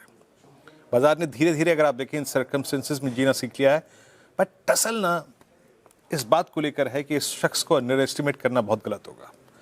आप क्या मानते हैं, कल के इवेंट पे आपकी नज़र क्या है? और वो जो उन्होंने एक टिप्पणी करी ना कि ईरान को तो हम एक ही रात में निपटा सकते हैं, वो तो कभी भी आ सकती है। थोड़ा सा संयम से काम लेंगे इस वक्त। ये क्या बड़ा इवेंट है? अभी भी आप मानते हैं इसको सामने जो खड़ा है? ये देखिए वीरेन जी, किसी एक व्यक्ति के बारे में क्या सोच रहे कहना आपके लिए भी उतना ही मुश्किल है जितना मेरे लिए भी। मार्केट रिएक्ट करता है उनकी हर टिप्पणी से, पर मुझे लग रहा है मार्केट का रिएक्शन पिछले, अगर मैं हफ्ते भर में देखूं तो अब एक तरह से वॉलेटिलिटी काफी कम हुई है ग्लोबल मार्केट्स में भी और इंडिया में भी। तो मुझे लगता है कि जो एक अगेन बड़ा मुश्किल है कहना, पर मुझे लगता है एक जो फियर बेस्ड सेलिंग थी अक्रॉस द बोर्ड जो हमने देखी पिछले महीने, मुझे लगता है उसमें थोड़ा थमाव आया है। और अब ऐसा नहीं है कि लोग बॉटम फिशिंग करने आ गए हैं या फिर सडनली आइडियाज ढूंढ रहे हैं या एक ऐसा माहौल बन रहा है कि अब ये बॉटम बन गया, अब बाय द डिप्स करें, वो भी नहीं है। आई थिंक मार्केट अब बीच में है, between sell the rally and buy the dip के जो बीच का जो टाइम है उधर है मार्केट। और मुझे लगता है कि थोड़ी भी पॉजिटिव न्यूज, थोड़ी सी भी पॉजिटिव न्यूज इस समय मार्केट को ऊपर ले जाने में काम आएगी काफी, क्योंकि मार्केट क्लियरली ओवरसोल्ड है एट ऑल लेवल्स। तो इतने जो ओवरसोल्ड है एफपीआईज का और एचएनआई इन्वेस्टर्स का, मुझे लगता है थोड़ी भी पॉजिटिव न्यूज आई तो वापस एक फ्लो मार्केट में आएगा, लिक्विडिटी मार्केट में आएगी, जिसको हमने पिछले 3 महीने से नहीं देखा है। और ये लिक्विडिटी जब मार्केट में आती है वीरेंद्र जी, तो वो कुछ भी कर सकती है, किसी लेवल पे भी मार्केट को ले जा सकती है। पर डेफिनेटली डर है इस समय भी इन्वेस्टर्स का, जैसे आपने भी कहा, सलाह दी कि ज्यादा ना एक्सपेक्ट करें, अगर रैली है तो उसमें बुक कर ले। मुझे लगता है कि मार्केट एक उस जोन में है कि जहां से ऊपर की तरफ ब्रेकआउट करने के लिए तैयार है मार्केट। थोड़ा पॉजिटिव न्यूज की जरूरत है बस। ओके, पॉजिटिव न्यूज़ की ज़रूरत है। अभय जी गुड आफ्टरनून। अच्छा सर, आपसे सेक्टर स्पेसिफिक सवाल मैं पूछूंगा, लेकिन उससे पहले जुबिलेंट फूड वर्क्स आज का accident of the day 11% down after Q4 update. India business इनका कमज़ोर आया है वो आंकड़े। सर क्या लगता है आपको कि इस गिरावट में लगाना चाहिए पैसे या फिर अभी it's a no red flag हो गया है? देखिए क्वार्टरली मिसेस में क्या होता है श्रेया, हमने देखा मार्केट ओवर रिएक्ट करता है अक्रॉस द बोर्ड। आप पिछले 3-4 क्वार्टर भी देख लीजिए, काफी बार ऐसा हुआ कि अच्छी कंपनीज है, ब्लू चिप कंपनीज है, बहुत अच्छा मैनेजमेंट है, प्रोडक्ट है, डिस्ट्रीब्यूशन है, पूरा नेशनल लेवल प्रेजेंस है, पर एक क्वार्टर मैनेजमेंट के कंट्रोल भी नहीं होता है। कई बार ऐसी चीजें होती हैं, जैसे पिछले क्वार्टर हमने देखा एलपीजी की शॉर्टेज थी, कंज्यूमर डिमांड थोड़ी सप्रेस थी, तो उसकी वजह से हो सकता है जुबिलेंट जैसी फूडवर्क जैसी कंपनीज हैं जिन्होंने एक क्वार्टर में थोड़ा पेन देखा, पर ये कहना कि अब वो पेन परमानेंट है वो भी गलत है। और ना मेरी ये बाय रिकमेंडेशन है, ना हमारे मॉडल पोर्टफोलियो में स्टॉक है, पर मुझे लगता है कि इन्वेस्टर्स को एक ओपन माइंड रखना चाहिए कि अच्छी कंपनीज जब भी एक क्वार्टर की बैड परफॉर्मेंस की वजह से शार्प करेक्शन देती हैं, तो और वो भी तब जबकि एक काफी करेक्शन हो गया, 52 वीक लो पे स्टॉक है, शायद 55 ईयर लो पे स्टॉक है, तो क्या एक अपॉर्चुनिटी भी बन रही है इस समय। एक पॉजिटिव माइंडसेट भी रखना चाहिए इन कंपनीज की तरफ श्रेया। ओके, अच्छा, कुल मिला के बात ये हुई, हमें बहुत धैर्य रखना पड़ेगा, बहुत पेशेंटली अगर आप देखिए बाइंग भी करनी पड़ेगी, अपने प्रॉफिट्स कैश में भी कन्वर्ट करना है, बट कभी कभी आपको अपने पोर्टफोलियो में बड़े अलाइनमेंट करने पड़ते हैं। बीते बजट से लेकर अब तक कभी भी एफएमसीजी में पैसा नहीं बना, और इस बार जो स्काईमेट का पूर्वानुमान है अभय जी, उसमें वो कह रहे हैं कि मॉनसून के फ्रंट पे आपको थोड़ा सा डिसअपॉइंटमेंट मिल सकता है ना? जी। अगर मैं तो लास्ट टाइम भी डाबर से जब बात कर रहा था, एफएमसीजी कंपनियों से बात कर रहा था, वो तो सिर्फ ऑप्टिमिस्टिक थे इस बात को लेकर कि at least rural is doing well for us. अगर मॉनसून थोड़ा डगमगा गया, खुदा भगवान न करे ऐसा हो, तो आपको क्या लगता है, मीन एफएमसीजी एक बार फिर से थोड़ा सा अनवाइंडिंग मोड और अवॉइड मोड में जाएगा आपकी तरफ से? नहीं, मुझे लगता है वीरेंद्र जी कि अगर मॉनसून एक ठीक ठाक भी आया, मेरी पूरी उम्मीद है कि ठीक ठाक आएगा, पर वो अब देखने पे ही पता चलेगा क्या होता है। मेरा ये कहना है कि अगर मॉनसून ठीक ठाक भी आया तो भी मुझे नहीं लगता है कि एफएमसीजी एज ए सेक्टर में ज्यादा अपॉर्चुनिटीज हैं, क्योंकि काफी जो प्रोडक्ट्स थे वीरेंद्र जी, जो ब्रांड्स कहते थे हम उन्हें, वो बड़ी जल्दी पिछले पोस्ट कोविड स्पेशली कमोडिटाइज हो गए हैं। अब टूथपेस्ट एक टूथपेस्ट रह गया, वो ब्रांड उसको क्या ले रहा है कस्टमर भी ज्यादा अब नहीं सोचता है, क्योंकि बहुत ब्रांड्स हैं, लोकल ब्रांड्स हैं, हर स्टेट का एक ब्रांड है, तेल लगाने का एक ब्रांड है, शैम्पू के ब्रांड्स हैं, तो कस्टमर के पास जो चॉइसेस हैं अक्रॉस प्राइस पॉइंट्स, कि वही चीज आप 100 रुपए की भी ले सकते हैं, 150 की भी ले सकते हैं, 300 की भी ले सकते हैं, 400 की भी ले सकते हैं, तो कस्टमर के पास बहुत चॉइसेस हैं। तो इन कंपनीज को जो कि अभी भी 45 से 60 टाइम पी मल्टीपल पे ट्रेड करती हैं, इनके लिए कॉम्पिटिटिव इंटेंसिटी बहुत ज्यादा है, कोई प्राइसिंग पावर नहीं है इस समय। कोई ऐसी एफएमसीजी कंपनी है जो मॉनसून अच्छा है या बुरा है, जो जिसके पास प्राइसिंग पावर है कि जो 5 रुपए एक टूथपेस्ट पे बढ़ा के देख ले कि मार्केट शेयर कितना बढ़ता है, कोई नहीं करेगा। और मार्जिन दूसरी तरफ पे हमेशा प्रेशर में है, क्योंकि कॉस्ट एस्केलेशन है, रुपी डेप्रिसिएशन की वजह से भी प्रेशर है। तो मुझे लगता है ये सेक्टर है, इसमें मेरी कोई ज्यादा एक्सपेक्टेशन नहीं है अगले साल 2 साल के लिए। मुझे लगता है वैल्यूएशन मल्टीपल्स अभी और एडजस्ट होंगे डाउनवर्ड्स, और तब इन्वेस्टर्स को देखना चाहिए जब शायद 25-30 टाइम के पी मल्टीपल पे ये स्टॉक्स आ जाएं। ओके, फिलहाल तो एफएमसीजी अभी अवॉइड है। अच्छा अभय जी, आईटी स्पेस पर सवाल मेरा आपसे, आज 2.5% 2% अप है ये काउंट पूरा स्पेस, तो क्या जो एआई का डर था वो कहीं ना कहीं अब धूमिल हो चुका है? तो क्या अब आईटी एक समतल जमीन पर आ चुका है? कहना ये जल्दी होगा मुझे लगता है श्रेया। ये कंपनीज ऐसी हैं जिनको अब एक तरीका ढूंढना पड़ेगा एआई के साथ कोएग्जिस्ट, एआई का फायदा लेने का, और ये काफी केपेबल कंपनीज हैं, मुझे लगता है कर लेंगे, पर कब तक करेंगे, किस फॉर्म में करेंगे, इन्वेस्टर्स को कोई जल्दबाजी नहीं करनी चाहिए, क्योंकि एआई एक टूल की तरह इमर्ज हो रहा है, और उस टूल्स को ये कंपनीज कैसे यूज करते हैं अपने प्रोडक्ट को ज्यादा बेहतर बनाने के लिए, वो देखना पड़ेगा। सर्विसेज मॉडल को कैसे चेंज करते हैं वो भी देखना पड़ेगा। मेरी उम्मीद पूरी है कि ये कर लेंगे, पर मैं जब तक 1 क्वार्टर 2 क्वार्टर में उसका आउटकम ना देखूं तब तक मैं हेसिटेट करूंगा बेट करने का आईटी सर्विसेज कंपनीज में, not only India but even global IT services companies. आप देखिए एक्सेंचर है, आईबीएम है, ये सारे अपने 52 वीक लो, 5 वीक लो पे चल रहे हैं। तो ऐसा नहीं है कि सिर्फ हमारी प्रॉब्लम है। आई थिंक आईटी सर्विसेज में थोड़ी बॉटम फिशिंग है, वो ठीक है, पर ग्रोथ स्टॉक्स नहीं है ये, और अगले 3 से 6 महीने तक ये ग्रोथ स्टॉक्स बनेंगी भी नहीं। तो इन्वेस्टर्स को थोड़ा पेशेंट रहना चाहिए इस स्पेस में। अच्छा अभय जी, कैपिटल मार्केट थीम में क्या क्या पिक कर रहे हैं आप? फाइनली अगर बाजार कर्व लेता है यहाँ से, let's hope for the best के कर्व ले, एटलीस्ट हम एक रीजनेबल ट्रेजेक्ट्री को हिट करें, 23,000 का इंडेक्स कम से कम 25-26 तो हिट करें, हम ऑल टाइम हाइज को एटलीस्ट पैरेलली अलाइन कर रहे हैं, तो उसमें आप किस पे ज़्यादा फोकस करेंगे? ब्रोकरेजेस पे, आप एएमसीज पे फोकस करेंगे, या फिर आप एक्सचेंजेस पे फोकस करेंगे? देखिए, हमारे मॉडल पोर्टफोलियो में जो है वो है सीडीएसएल और कैम्स, क्योंकि ये दोनों ऐसी कंपनीज हैं जो स्ट्रक्चरल कंपनीज हैं कि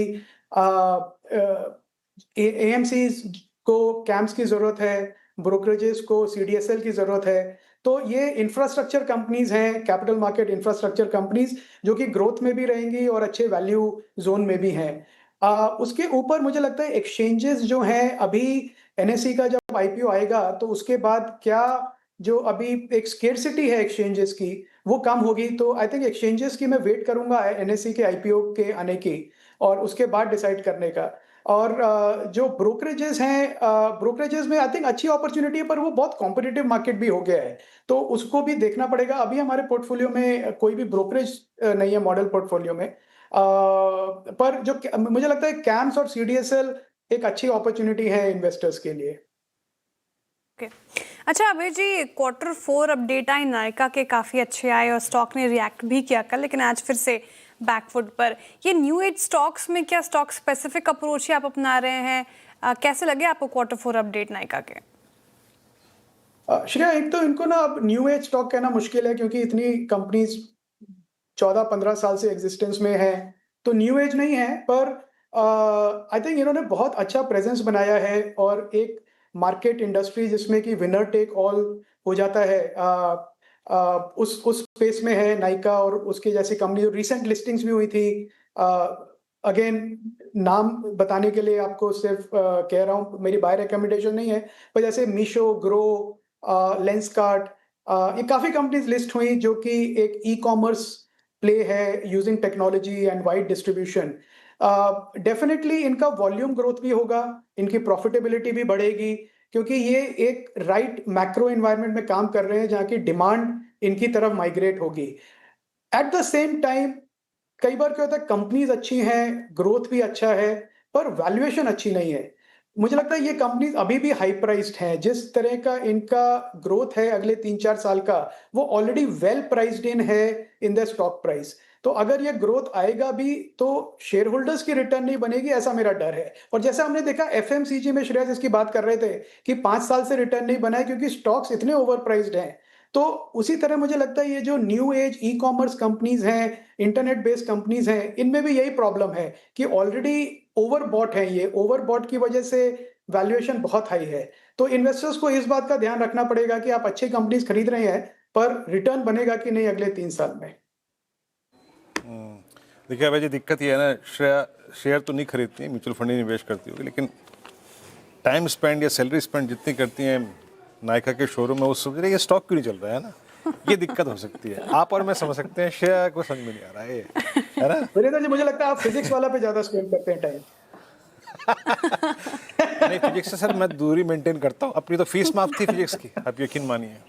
मैं तो बताऊंगा कि इस दिन मिलूंगा आपसे तो कि अपने साथ फिजिक्स में क्या क्या हादसे। लेकिन वीरेंद्र जी, एक चीज मैं भी ऐड करना चाहूंगी, स्किन केयर में अब सब आ रहे हैं, ये जेंडर स्पेसिफिक नहीं रह गया, महिलाएं भी पुरुष भी सब स्किन केयर कर रहे हैं आजकल। In fact main category fastest growing category है इस समय। जो मेन ग्रूमिंग है वो फास्टेस्ट ग्रोइंग कैटेगरी है इंडिया में। चलिए ठीक है, अच्छा कबूल कर देते हैं आपकी बात। अब बातचीत करने के लिए रह गया एक और स्पेस जो कि आपके पोर्टफोलियो का एक अंश होता है, और वो है मेटल्स या फिर कमोडिटीज। अबे जी, अभी सबसे पर्याप्त क्या लग रहा है आपको? फेरस, नॉन फेरस, या फिर उसको भी सब्सट्रैक्ट करके आप थोड़ा सा पोर्शन गोल्ड पे डिवोट कर दें? अब थोड़ा सा अतिरिक्त गोल्ड ने स्थिरता दिखाई है 150, 145 के आसपास। ईश्वर करे अगर ये वॉर खत्म होती है तब उसके बाद यूएस में इन्फ्लेशन बढ़ रहा है, वहां पे रेट कट की प्रक्रिया शायद स्थगित हो जाए, ऐसे में गोल्ड अपना किरदार कैसे निभाएगा? देखिए, अगर इंटरेस्ट रेट्स हाई रहेंगे तो गोल्ड में कोई प्राइस मोमेंटम नहीं आएगा, बिकॉज इन्वेस्टर्स चूज करते हैं सेफ्टी, और सेफ्टी में अगर आपको गोल्ड लेने की बनिस्बत आपको फाइनेंशियल अकाउंट्स, आपका डिपॉजिट है, एफडी है, फिक्स्ड इनकम इंस्ट्रूमेंट्स है, उसमें अच्छा रिटर्न मिल रहा है, तो गोल्ड में लोग इतना ओवर इन्वेस्ट नहीं करेंगे। तो मुझे लगता है जो गोल्ड की एक प्राइस स्पाइक थी because of central government buying, central banks buying, वो खत्म हो गई है अब। और अब एक गोल्ड एक स्थिर लेवल पे आके, और चांदी और सोना दोनों मुझे लगता है साइडवेज मूवमेंट में जाएंगे, जैसा वो रेगुलरली जाते रहते हैं, एक स्पाइक दिखा के फिर सेटल होके अगले 3-4 साल एक ही लेवल पे निकाल देते हैं। और एक राइजिंग इंटरेस्ट रेट एनवायरनमेंट में तो और भी ज्यादा, क्योंकि इन्वेस्टर्स के पास फिर ऑप्शन है कि higher price return, higher return वो जनरेट कर सकते हैं फिक्स्ड इनकम प्रोडक्ट से। तो मेटल्स, ये तो जो गोल्ड और सिल्वर है, मुझे नहीं लगता उसमें अब कोई ज्यादा तेजी आएगी, जो आनी थी आ गई है, और अगले 3-4 साल तक अब इन्वेस्टर्स को थोड़ा वेट करना पड़ेगा। मेटल्स, नॉन फेरस और फेरस, मुझे लगता है दोनों अच्छे चलेंगे। एक थोड़ा सा डिमांड स्लो डाउन इसलिए आया था कि उस पे डिमांड क्योंकि एक एक्सपेक्टेशन था कि जो वॉर सिचुएशन की वजह से कंज्यूमर डिमांड कम होगी, पर मुझे लगता है वो कंज्यूमर डिमांड का भी डर कम हो रहा है, क्योंकि ऐसा कोई कंज्यूमर डिमांड में ड्रॉप ऑफ नहीं है। तो मुझे लगता है फेरस, नॉन फेरस, मेटल्स दोनों अच्छी कैटेगरीज हैं। मेरा सजेशन ये रहेगा कि जो भी मेटल में इन्वेस्ट करना चाहते हैं, रादर देन पिकिंग 1 और 2 स्टॉक्स, एक वो जो ईटीएफ है, जो मेटल्स का ईटीएफ है, वो काफी लिक्विड है और उसके थ्रू प्ले करें तो मुझे लगता है बेटर रहेगा इन्वेस्टर्स के लिए। पर डेफिनेटली रिटर्न बनेगा मेटल्स एज अ कैटेगरी में। ओके, मेटल में रिटर्न बनेगा और कैसे अप्रोच करना है वो बता दिया गया है। बहुत शुक्रिया अभय जी, आज हमारे साथ जुड़ने के लिए, तमाम सवालों के जवाब देने के लिए बहुत शुक्रिया आपके वक्त के लिए। आगे बढ़ते हैं और निफ्टी लेकर आइए स्क्रीन पर 144 से 150 अंकों की बढ़ोतरी, डेज हाई पर क्लोज होंगे सर। और निफ्टी बैंक भी इनफैक्ट ग्रीन में आया, ब्रेथ तो सुधर ही चुका था, तो ठीक ठाक क्लोजिंग निचले स्रोत से होने वाली है। स्ट्रैटेजी क्या होगी, वही कि प्रॉफिट बुकिंग करके जाएं सर, कि कैरी करें रिस्क लेकर? 2 बजे शेयर आपकी और मेरी क्या बात हुई थी कि 23,055 के ऊपर पोटेंशियल है इंट्राडे में, वो कहता है ना स्कोप ऑफ मैनूवरिंग जितना था, आप कहां तक भाग सकते हैं। देखिए शायद कल 2 कॉल आइटम्स थे, 23,000 और 23,200। 23,100 पे कोई कॉल आइटम नहीं थी। जरा प्लीज RS में लिखाइए क्या कहा था मैंने कि 23,055 के ऊपर 23,155 की पॉसिबिलिटी बनती है, लेकिन सारा का सारा वो व्यू था इंट्राडे। मैं इस 155 या फिर 228 के फिगर पे पोजिशनल पर्सपेक्टिव से कोई भी नहीं रख रहा था, क्योंकि मैं इस इवेंट में कोई रिस्क लेना चाहता। श्रेया, बेस्ट जो मिला है प्लीज इस प्राइस पर भी एक बार बुक करके जाइए, कोई रिस्क मत लीजिए इस इवेंट का। और मैं फिर कह रहा हूं श्रेया, अगर हम इस प्राइस पे भी कल खुलते हैं, अगर कोई हादसा नहीं होता है, कोई बड़ा घटनाक्रम नहीं होता है, तो निफ्टी इस प्राइस सेक्शन के साथ पूरा पोटेंशियल रखता है 23,400 की ट्रेजेक्टरी को हिट करने का। That's called 20-day exponential average. हम चरणबद्ध तरीके से ऊपर चल सकते हैं, तो 23,400 की पॉसिबिलिटी है, बट प्लीज गेस वर्क मत करिए इस इवेंट को लेकर, और इस प्राइस पर भी बुक करिए और घर जाइए। ओके, तो फिलहाल यही स्ट्रैटेजी होगी जो पहले कही गई थी, इस प्राइस पे बुक कीजिए, घर जाइए और कल फिर से फ्रेश व्यू ले आ जाएगा। लेकिन अब आगे बढ़ते हो और डीलर्स के रडार पर कौन कौन से स्टॉक्स है, डीलिंग रूम चेक, नूपुर बताएं। बिल्कुल, सबसे पहले तो मेटल स्टॉक्स यहाँ पर डीलर्स के रडार पे आते हुए दिखे और एल्यूमिनियम वाले स्टॉक्स आपको फोकस में नजर आएंगे। वेदांता और हिंडाल्को दोनों ही स्टॉक्स में इंस्टीट्यूशनल बाइंग यहाँ पर देखने को मिल रही है। दूसरा जो सेक्टर है वो फोकस में बना हुआ है वो है IT। अब यहाँ पे जो एक्सपेक्टेशन निकल के आ रही है, TCS के नतीजे भी आने वाले हैं परसों के दिन, और यहाँ पर ये माना जा रहा है कि डॉलर का बेनिफिट इन कंपनीज को मिलते हुए दिखेगा। जो स्ट्रेंथ वहाँ पर देखने को मिली है, 15 से 20% अर्निंग्स अपग्रेड यहाँ पर देखने को मिल सकते हैं, और ये ऑफसेट करेंगे AI के खतरे को। 5% तक का खतरा यहाँ पे अर्निंग्स पर देखने को मिल रहा था AI की वजह से, और 15 से 20% का जो डॉलर स्ट्रेंथ होने की वजह से जो कंपनीज के अर्निंग्स बढ़ते हुए नजर आएंगे, उसका इम्पैक्ट यहाँ पर पॉजिटिव तरीके से बाजार लेते हुए नजर आ रहा है, और यहीं पे बाइंग रिकमेंडेशन देखने को मिली है डीलर्स की तरफ से। तीसरा स्टॉक फार्मा की तरफ से आते हुए दिखा है बायोकॉन। यहाँ पर नजर रखनी है, हो सकता है कंपनी के नतीजे काफी कमजोर आए और नतीजों के बाद यहाँ पे अर्निंग्स डाउनग्रेड देखने को मिले। हो सकता है 15 से 20% के अर्निंग्स डाउनग्रेड यहाँ पर आपको आते हुए नजर आ सकते हैं ब्रोकरेज हाउसेस की तरफ से। इसलिए यहाँ पर जो है बिकवाली की राय आती हुई दिखी है बायोकॉन के स्टॉक पर। इनफैक्ट देखे तो इस स्टॉक पर फ्रेश बिकवाली दिख रही है, फ्रेश शॉर्ट्स जो है वो फिलहाल बनते हुए नजर आ रहे। तो मेटल्स, IT और बायोकॉन, ये तीनों आज डीलर्स की रडार पर है। ओके, एल्यूमिनियम स्टॉक और IT स्पेस से TCS में खरीदारी कर रहे हैं डीलर्स। वही बायोकॉन पर अभी फिलहाल एक सेल रिकमेंडेड हुआ है, डीलर्स के रडार पर है। लेकिन हमारे पैनल कौन से स्टॉक्स चुन रहे हैं कल के लिए वो हम समझ रहे थे। श्रीकांत जी, शुरुआत आपसे बताइए, BTST या STBT? श्रीकांत जी माफ कीजिएगा, आप म्यूट पर हैं। करेक्ट। नहीं तो बिल्कुल BTST करना चाहिए, क्योंकि मार्केट की क्लोजिंग भी 23,000 के ऊपर आ रही है। हालांकि ये रेजिस्टेंस है 23,200 में, लेकिन मुझे लगता है कि एक शॉर्ट टर्म व्यू के साथ कुछ सिलेक्टिव स्टॉक्स में कुछ अगर खरीदारी करेंगे तो बेनिफिशियल रहेगा। हमें लगता है कि बजाज फिनसर्व, इसे खरीदना चाहिए। 1680, 1690 के करीब ये ट्रेड कर रहा है। करंट लेवल से इसे खरीदे। यहाँ पे स्टॉप लॉस रखे 1670 का, और टारगेट्स यहाँ पे रखे 1710 रुपए के। तो बजाज फिनसर्व को करंट लेवल से खरीदना चाहिए। श्रीकांत जी म्यूट पे थे, लग रहा है कोटक सिक्योरिटीज के क्लाइंट के लिए कुछ अच्छी स्ट्रेटेजी बना रहे हैं। क्या मन पढ़ लिया गया क्या ट्रम्प साहब का आपने, श्रीकांत जी? अरे आप जो बोलते हो, और हम लोग भी जो इतने दिनों से जो स्टडी कर रहे हैं, उनको समझना बहुत ही मुश्किल है। तो और वैसे ही लग रहा है कि लाइक जो स्ट्रीट एक्सपेक्ट कर रही है उससे कुछ अलग हो सकता है, और मैं कहूँगा कि ऐसा ही कुछ हो तो ज़्यादा बेटर है। थोड़ा ये वॉर जल्दी से जितना जल्दी खत्म हो उतना हमारे सबके लिए अच्छा है। बिल्कुल। प्रकाश सर, आपका ट्रेड क्या रहेगा? लॉन्ग साइड लेके आते हैं और स्टॉक का नाम है नेस्ले इंडिया। सेटअप सही है, एक ब्रेकआउट चाहिए था, वो भी मिल चुका। नेस्ले इंडिया 1223 के आसपास ट्रेड करता है, टॉप लगाएंगे 12,720 का, मतलब कोई 22-23 रुपए का स्टॉप है।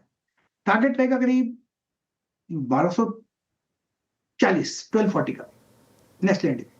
ठीक है, गाबा से नेस्ले इंडिया के साथ जाएंगे। कविता जी, आपके वेडनेसडे के लिए स्टॉक?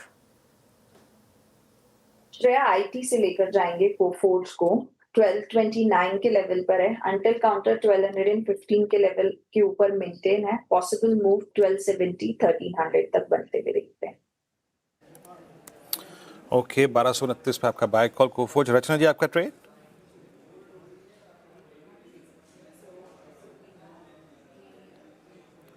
रचना जी भी म्यूट पे हैं, कुछ तो खास पक रहा है ना? रचना जी, आप भी म्यूट पे हैं। सॉरी मेरा स्टॉक है आइशर मोटर्स, जिसको हम लॉन्ग करेंगे एंड 6650 के करीब है। हम फ्यूचर्स पे हम 6600 के एसएल के साथ इसको लॉन्ग कर सकते हैं, एंड अपसाइड पे अगर कल पॉजिटिव ओपनिंग मिल गई तो ये काउंटर हमें 6770 तक के नंबर्स इमीडिएटली दिखा सकते हैं। आयशर मोटर्स, ये रचना जी की पिक हो गई। मानस जी, वेडनेसडे के लिए आपके पिक? तो देखिए, बीएचईएल पे मेरा ध्यान है। बीएचईएल में इंटरडे चार्ट पे कुछ रिवर्सल के साइन है।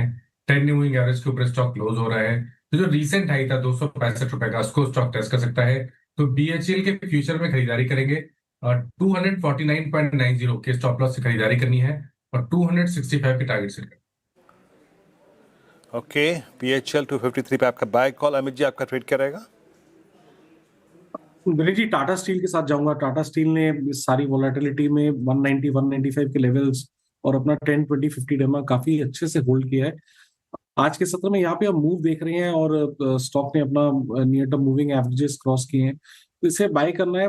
लगभग 195 का स्टॉप लॉस रहेगा और टारगेट्स रहेंगे बीटीएसटी के 204 रुपए के। टाटा स्टील, ये बीटीएसटी, तो सभी बीटीएसटी ट्रेड आए हैं। तो ये हो गई पैनल की तरफ से पिक। एक बार फिर से निफ्टी लेकर आइए, अब 160 अंक ऊपर, 23,145 अभी तक का तो हाई हो गया, तो क्लोजिंग अच्छी होने वाली है। बैंक निफ्टी भी अब 118, माफ कीजिएगा एक बार, बैंक निफ्टी लेकर आइए स्क्रीन पर। बैंक निफ्टी में भी 80-100 अंकों के करीब यहाँ पर तेजी। ब्रेथ अच्छी होगी वीरेंद्र जी एफएनओ की? बिल्कुल श्रेया, ब्रेथ अच्छी थी, इवनली पॉइज थी आप कह सकते हैं श्रेया, क्योंकि ज़्यादा किरदार निभाया निफ्टी आईटी ने, मेटल्स ने, तो इवनली पॉइज। ये देखिए, लॉन्ग्स 88 तो शॉर्ट भी था 84, इसमें कोई राय नहीं है, और इवनली पॉइज जिसे कहते हैं बिल्कुल बटा हुआ, आधा 50-50, 26 में शॉर्ट कवरिंग और 17 में लॉन्ग अनवाइंडिंग। आइए जरा लॉन्ग्स लेके आते हैं, कहाँ पर विजिबल था इसमें मेटल्स, इसमें आईटी, इन्होंने अगर आप देखें अपना बहुत महत्वपूर्ण किरदार निभाया। Emphasis, Fortis health care, Vedanta, ये प्रेस्टीज स्टेट, जिंदल स्टील, तो ये कुछ कंपनीज जो कि लॉन्ग लेके गए। शॉर्ट कवरिंग कहाँ पे थी? इसमें सबसे ऊपर था LTI Mindtree, then supreme industries, oracle, all India Hindustan zinc. तो हर जगह अगर आप देखें तो प्रेजेंस थी मेटल्स की, हर जगह प्रेजेंस थी आईटी की, and more specially mid cap IT. Short build up पे यहाँ पे जुबिलेंट फूड्स, जनाब आज जुबिलेंट फूड अगर आप देखें क्रैक हुआ तहजीब से, बाकी force Motors, Biocon, bank of India, P Electroplast. देखिए, बैंक निफ्टी का क्लोज आ रहा है 27 फरवरी के बाद पहली बार, 26 फरवरी के बाद पहली बार 10 डेमा के ऊपर, बट स्टिल दैट होता है ना, एक फीलिंग होती है, स्ट्रॉन्ग फीलिंग, वो अभी भी मिसिंग है। तो सारा एक्शन जो है वो निफ्टी में है, thanks to IT and metals. और ये लास्ट फ्लाइट आपकी Nykaa, Sammaan capital, avenue supermart, NHPC, निस्टावस, इनमें एक प्रॉफिट टेविंग थी। अमित जी जरा एवेन्यू सुपरमार्ट्स को देखिएगा, ये स्टॉक बहुत ही अच्छे जिसे कहते हैं स्टैट्स के साथ इस सीरीज में आया था, बट आज अगर आप देखें अपने अपडेट्स के बाद थोड़ा सा बैकफुट पे आया। बट आपका टेक क्या है, कैसे डील करें इस स्टॉक को? बहुत अच्छी रोलोवर्स के साथ आया था और इसने इनफैक्ट फर्स्ट वीक में डोमिनेट भी किया। वीरेंद्र जी, पिछले 3-4 दिनों का मूव काफी स्ट्रांग था, थोड़ा सा नियर टर्म एवरेजेस के एक्सटेंड हो चुका है। आज के सत्र में हम यहाँ पे थोड़ा बहुत प्रॉफिट बुकिंग कह सकते हैं, बट जिस हिसाब से बेस बना के और वॉल्यूम्स के साथ ये स्टॉक बाहर है, मुझे लगता है बाय एंड डिप की रणनीति यहाँ ज्यादा बेटर रहेगी। कोई भी डिप अगर हमें 4350 के आसपास तक मिले, नियर टू द 10 डेमा, वहां बाय करना चाहिए। स्टॉप लॉस हम इन दैट केस 4300 का रखेंगे। सुपुमार्ट बायोन डिप्स है, यहाँ पे क्वार्टर 4 अपडेट और लगातार स्टोर एक्सपेंशन भी कर रही है कंपनी, काफ़ी अच्छा नजर आ रहा है, तो बायोन डिप्स कीजिए। चलिए अब एक और खबर बताते हैं आपको। भारत ने न्यूक्लियर एनर्जी के क्षेत्र में बड़ी कामयाबी हासिल की है। अब भारत थोरियम से बिजली बनाएगा। तमिलनाडु के कलपक्कम स्थित 500 मेगावाट क्षमता वाले प्रोटोटाइप फास्ट बिडर रिएक्टर ने पहली बार क्रिटिकलिटी हासिल कर ली है और ये उन्नत रिएक्टर अपनी खपत से ज्यादा ईंधन पैदा करेगा। इस उपलब्धि को प्रधानमंत्री नरेंद्र मोदी ने गौरव का पल बताया है। आइए समझते हैं आशीष से कि ये भारत के लिए कितनी बड़ी कामयाबी है। हर भारतीय के लिए बड़ी गर्व की खबर है। दरअसल भारत को कलपक्कम में बड़ी कामयाबी हासिल हुई है। खास तरह का जो न्यूक्लियर रिएक्टर है जिसकी तैयारी पिछले 70 साल पहले इसकी नींव रखी गई थी, यहाँ पर आप देखें तो एक बड़ा माइलस्टोन हासिल हुआ है। इसमें क्रिटिकलिटी मिली है। अब क्रिटिकलिटी आपको आगे समझाऊंगा कि ये इंपॉर्टेंट क्यों हो जाती है, लेकिन गर्व की बात इसके लिए है कि पूरी तरीके से जितना भी प्रोजेक्ट है ये पूर्ण स्वदेशी है, 100% मेड इन इंडिया है और बहुत कम देश हैं पूरी दुनिया में जो इस तकनीक का इस्तेमाल करते हैं। सिर्फ एक रशिया है जो प्रोमिनेंटली इसको यूज करता है। अब इसको थोड़ा सा और बारीकी से टेक्निकल तरीके से समझाता हूं कि इसकी जो क्षमता है 500 मेगावाट के करीब यहाँ पर आपको देखने को मिलेगी। अब आप ये सोच रहे होंगे कि ये जो रिएक्टर है इतना खास क्यों है। रिएक्टर्स तो बहुत तरीके के होते हैं, लेकिन ये वाला जो रिएक्टर है इसमें बड़ी बात यह है कि एक बार के लिए चेन रिएक्शन हो गया तो उसके बाद लगातार अपने आप ऊर्जा बनती रहेगी, नई ईंधन की आवश्यकता नहीं होती। तो जो एक बड़ा एनर्जी सुपर हाउस बनने की जो तैयारी भारत कर रहा है, इसके लिए आप देखें तो एक बड़ा सहायक ये प्लांट बनकर निकल कर आएगा। 24 घंटे लगातार बिजली यहाँ पर बनती ही रहेगी। अब आपको थोड़ी सी और टेक्निकलिटी के साथ समझाता हूं कि जो नॉर्मल रिएक्टर्स होते हैं और जो ये वाला रिएक्टर यहाँ पर लॉन्च किया गया है इसका एक क्या बेनिफिट देखने को मिलेगा। तो एक बड़ी बात यह कि जो सामान्य रिएक्टर्स होते हैं वो यूरेनियम पर इस्तेमाल होते हैं और वहीं अगर आप देखें तो इसमें फास्ट रिएक्शन में थोरियम का इस्तेमाल किया जाता है और साथ में जो न्यूक्लियर वेस्ट है इसका भी इस्तेमाल करके आप देखें तो एक लगभग ये समझ लीजिए कि एनर्जी का ब्रह्मास्त्र भारत ने यहाँ पर बना लिया है। अब आप देखें तो भारत के पास 25% पूरे दुनिया भर के थोरियम का भंडार है, लेकिन इसका इस्तेमाल नहीं हो पा रहा था। अब ये इस्तेमाल यहाँ पर कर पाएंगे क्योंकि अब यूरेनियम की आवश्यकता नहीं होगी। यूरेनियम भारत के पास बिल्कुल भी नहीं है, पूरी तरीके से इंपोर्ट करते हैं। थोरियम का भी इस्तेमाल होगा तो एक बड़ा बेनिफिट है और इसी के चलते 2047 तक अब भारत सपना देख रहा है कि 100 गीगावाट की न्यूक्लियर पावर क्षमता यहाँ पर आपको देखने को मिलेगी। इसके बड़े फायदे हैं। सबसे बड़ा फायदा आप देखें तो जो पूर्ण स्वदेशी रिएक्टर बनाया गया है इससे भारत को एनर्जी में पूर्ण तरीके से स्वतंत्रता, निर्भरता यहाँ पर देखने को मिलेगी। किसी भी प्रकार के इंपोर्ट की आवश्यकता नहीं है। 100% क्लीन एनर्जी है जो कि 2070 के नेट जीरो टारगेट हासिल करने में बहुत ज्यादा सहायक होगा। अब बात करते हैं उन कंपनीज की जिन्होंने इस चेन रिएक्टर में अपना बड़ा योगदान दिया है। तो एल&टी का तो जिक्र करना ही पड़ेगा क्योंकि एल&टी ने इसके जो मुख्य रिएक्टर के वेसल है वो सप्लाई किए हैं। बीएचईएल की बात करते हैं, स्टीम और टरबाइन जनरेटर बीएचईएल ने सप्लाई किए। किर्लोस्कर ब्रदर्स क्योंकि इसमें खास तरीके के पंप का इस्तेमाल किया जाता है वो इस कंपनी ने सप्लाई किए। मिश्र धातु निगम ने दिए हैं। स्पेशल अलॉयज और एमटार टेक ने आप देखें तो जो मूविंग पार्ट्स हैं, असेंबलीज हैं वो सप्लाई की। वालचंद नगर इंडस्ट्रीज क्योंकि क्रिटिकल हीट एक्सचेंजर जो है इस कंपनी ने सप्लाई किए हैं। चलिए आशीष, बहुत बहुत शुक्रिया इस पूरी अगर आप देखें तो फैक्ट्स पे प्रकाश डालने के लिए। चलिए अब एक काम करते हैं, हम क्लोज की तरफ बढ़ रहे हैं, बहुत समय का बहुत कम समय बाकी है। निफ्टी आपकी स्क्रीन पे इट्स 23141 में टिक बाय टिक पे डे हाई पे, टिक बाय टिक पे सर्वोच्च स्तरों पे एंड मोस्ट स्पेशली पोस्ट 27 फरवरी यानी ठीक उससे एक दिन पहले जब गोला गिरा था ईरान पे, पहला गोला स्ट्राइक पे, पहली बार निफ्टी 10 डिमा के ऊपर सेकंड कंसेक्यूटिव डे क्लोज की तरफ बढ़ता। आज इंडेक्स अगर आप देखें महत्वपूर्ण है। दूसरा इंडेक्स महत्वपूर्ण जो है वो है निफ्टी आईटी आपके स्क्रीन पे at 31405 very close to 50 DMA and Nifty metals इसने अपना किरदार सबसे ज़्यादा निभाया। हालांकि स्मॉल कैप बैकफुट पे थे। आज भी अगर आप देखें किसी प्रकार की तेज़ी में पार्टिसिपेट नहीं कर पाए। मिड कैप्स भी अगर आप देखें तो एक सीमित दायरे की तेज़ी थी, बट एक्शन जो था वो था आईटी में, मेटल्स में। Advanced decline ratio well in favors for bulls, 1946 advances, 1093 declines थे। PSU बैंक्स बैकफुट पे थे। देखिए बैंक्स चले लेकिन वो था ना, जो करंट होता है वो मिसिंग था। इंडिया विक्स हालांकि स्लाइड हुआ but still not below 10 Dima और कैपिटल मार्केट थीम ये बैकफुट पे थी। बाकी अगर आप देखें फार्मा ठीक ठाक रहा, मेटल्स बहुत स्ट्रॉन्ग, आईटी बहुत स्ट्रॉन्ग और ये रहा आपकी स्क्रीन पर आप देखें तो निफ्टी का grid, Wipro, Hindalco, TCS, HCL technology, Infosys, Bharti market share आपकी स्क्रीन पे और एक शानदार क्लोज 23,132। बहुत दिनों बाद ऐसी रौनक श्रेया और आप कह सकते हैं कि पूरे वॉर जोन में अब तक मतलब 28 फरवरी को वो गोला गिरा था पहली बार बाजार ने दमखम दिखाया, इसके बावजूद कि कल सुबह के लिए ट्रंप साहब की अब तक की सबसे बड़ी वार्निंग, बट स्टिल बाजार ने स्ट्रॉन्ग क्लोज दिया। राइट, 23,123 पर हम क्लोज हुए हैं और लगातार चौथा सत्र जब इन ग्रीन क्लोजिंग दिखाई है मार्केट ने। और कल वेरी इंपॉर्टेंट डे 5:30 बजे क्या होता है वो तो देखने वाली बात होगी और इस फैक्ट आरबीआई पॉलिसी भी कल ही होगी, तो खास दिन कल के लिए। लेकिन फिर से हाजिर होंगे कल सभी समीकरण के साथ, इक्वेशंस के साथ। तब तक के लिए दीजिए इजाजत और देखते रहिए CNBC आवाज़। नमस्कार।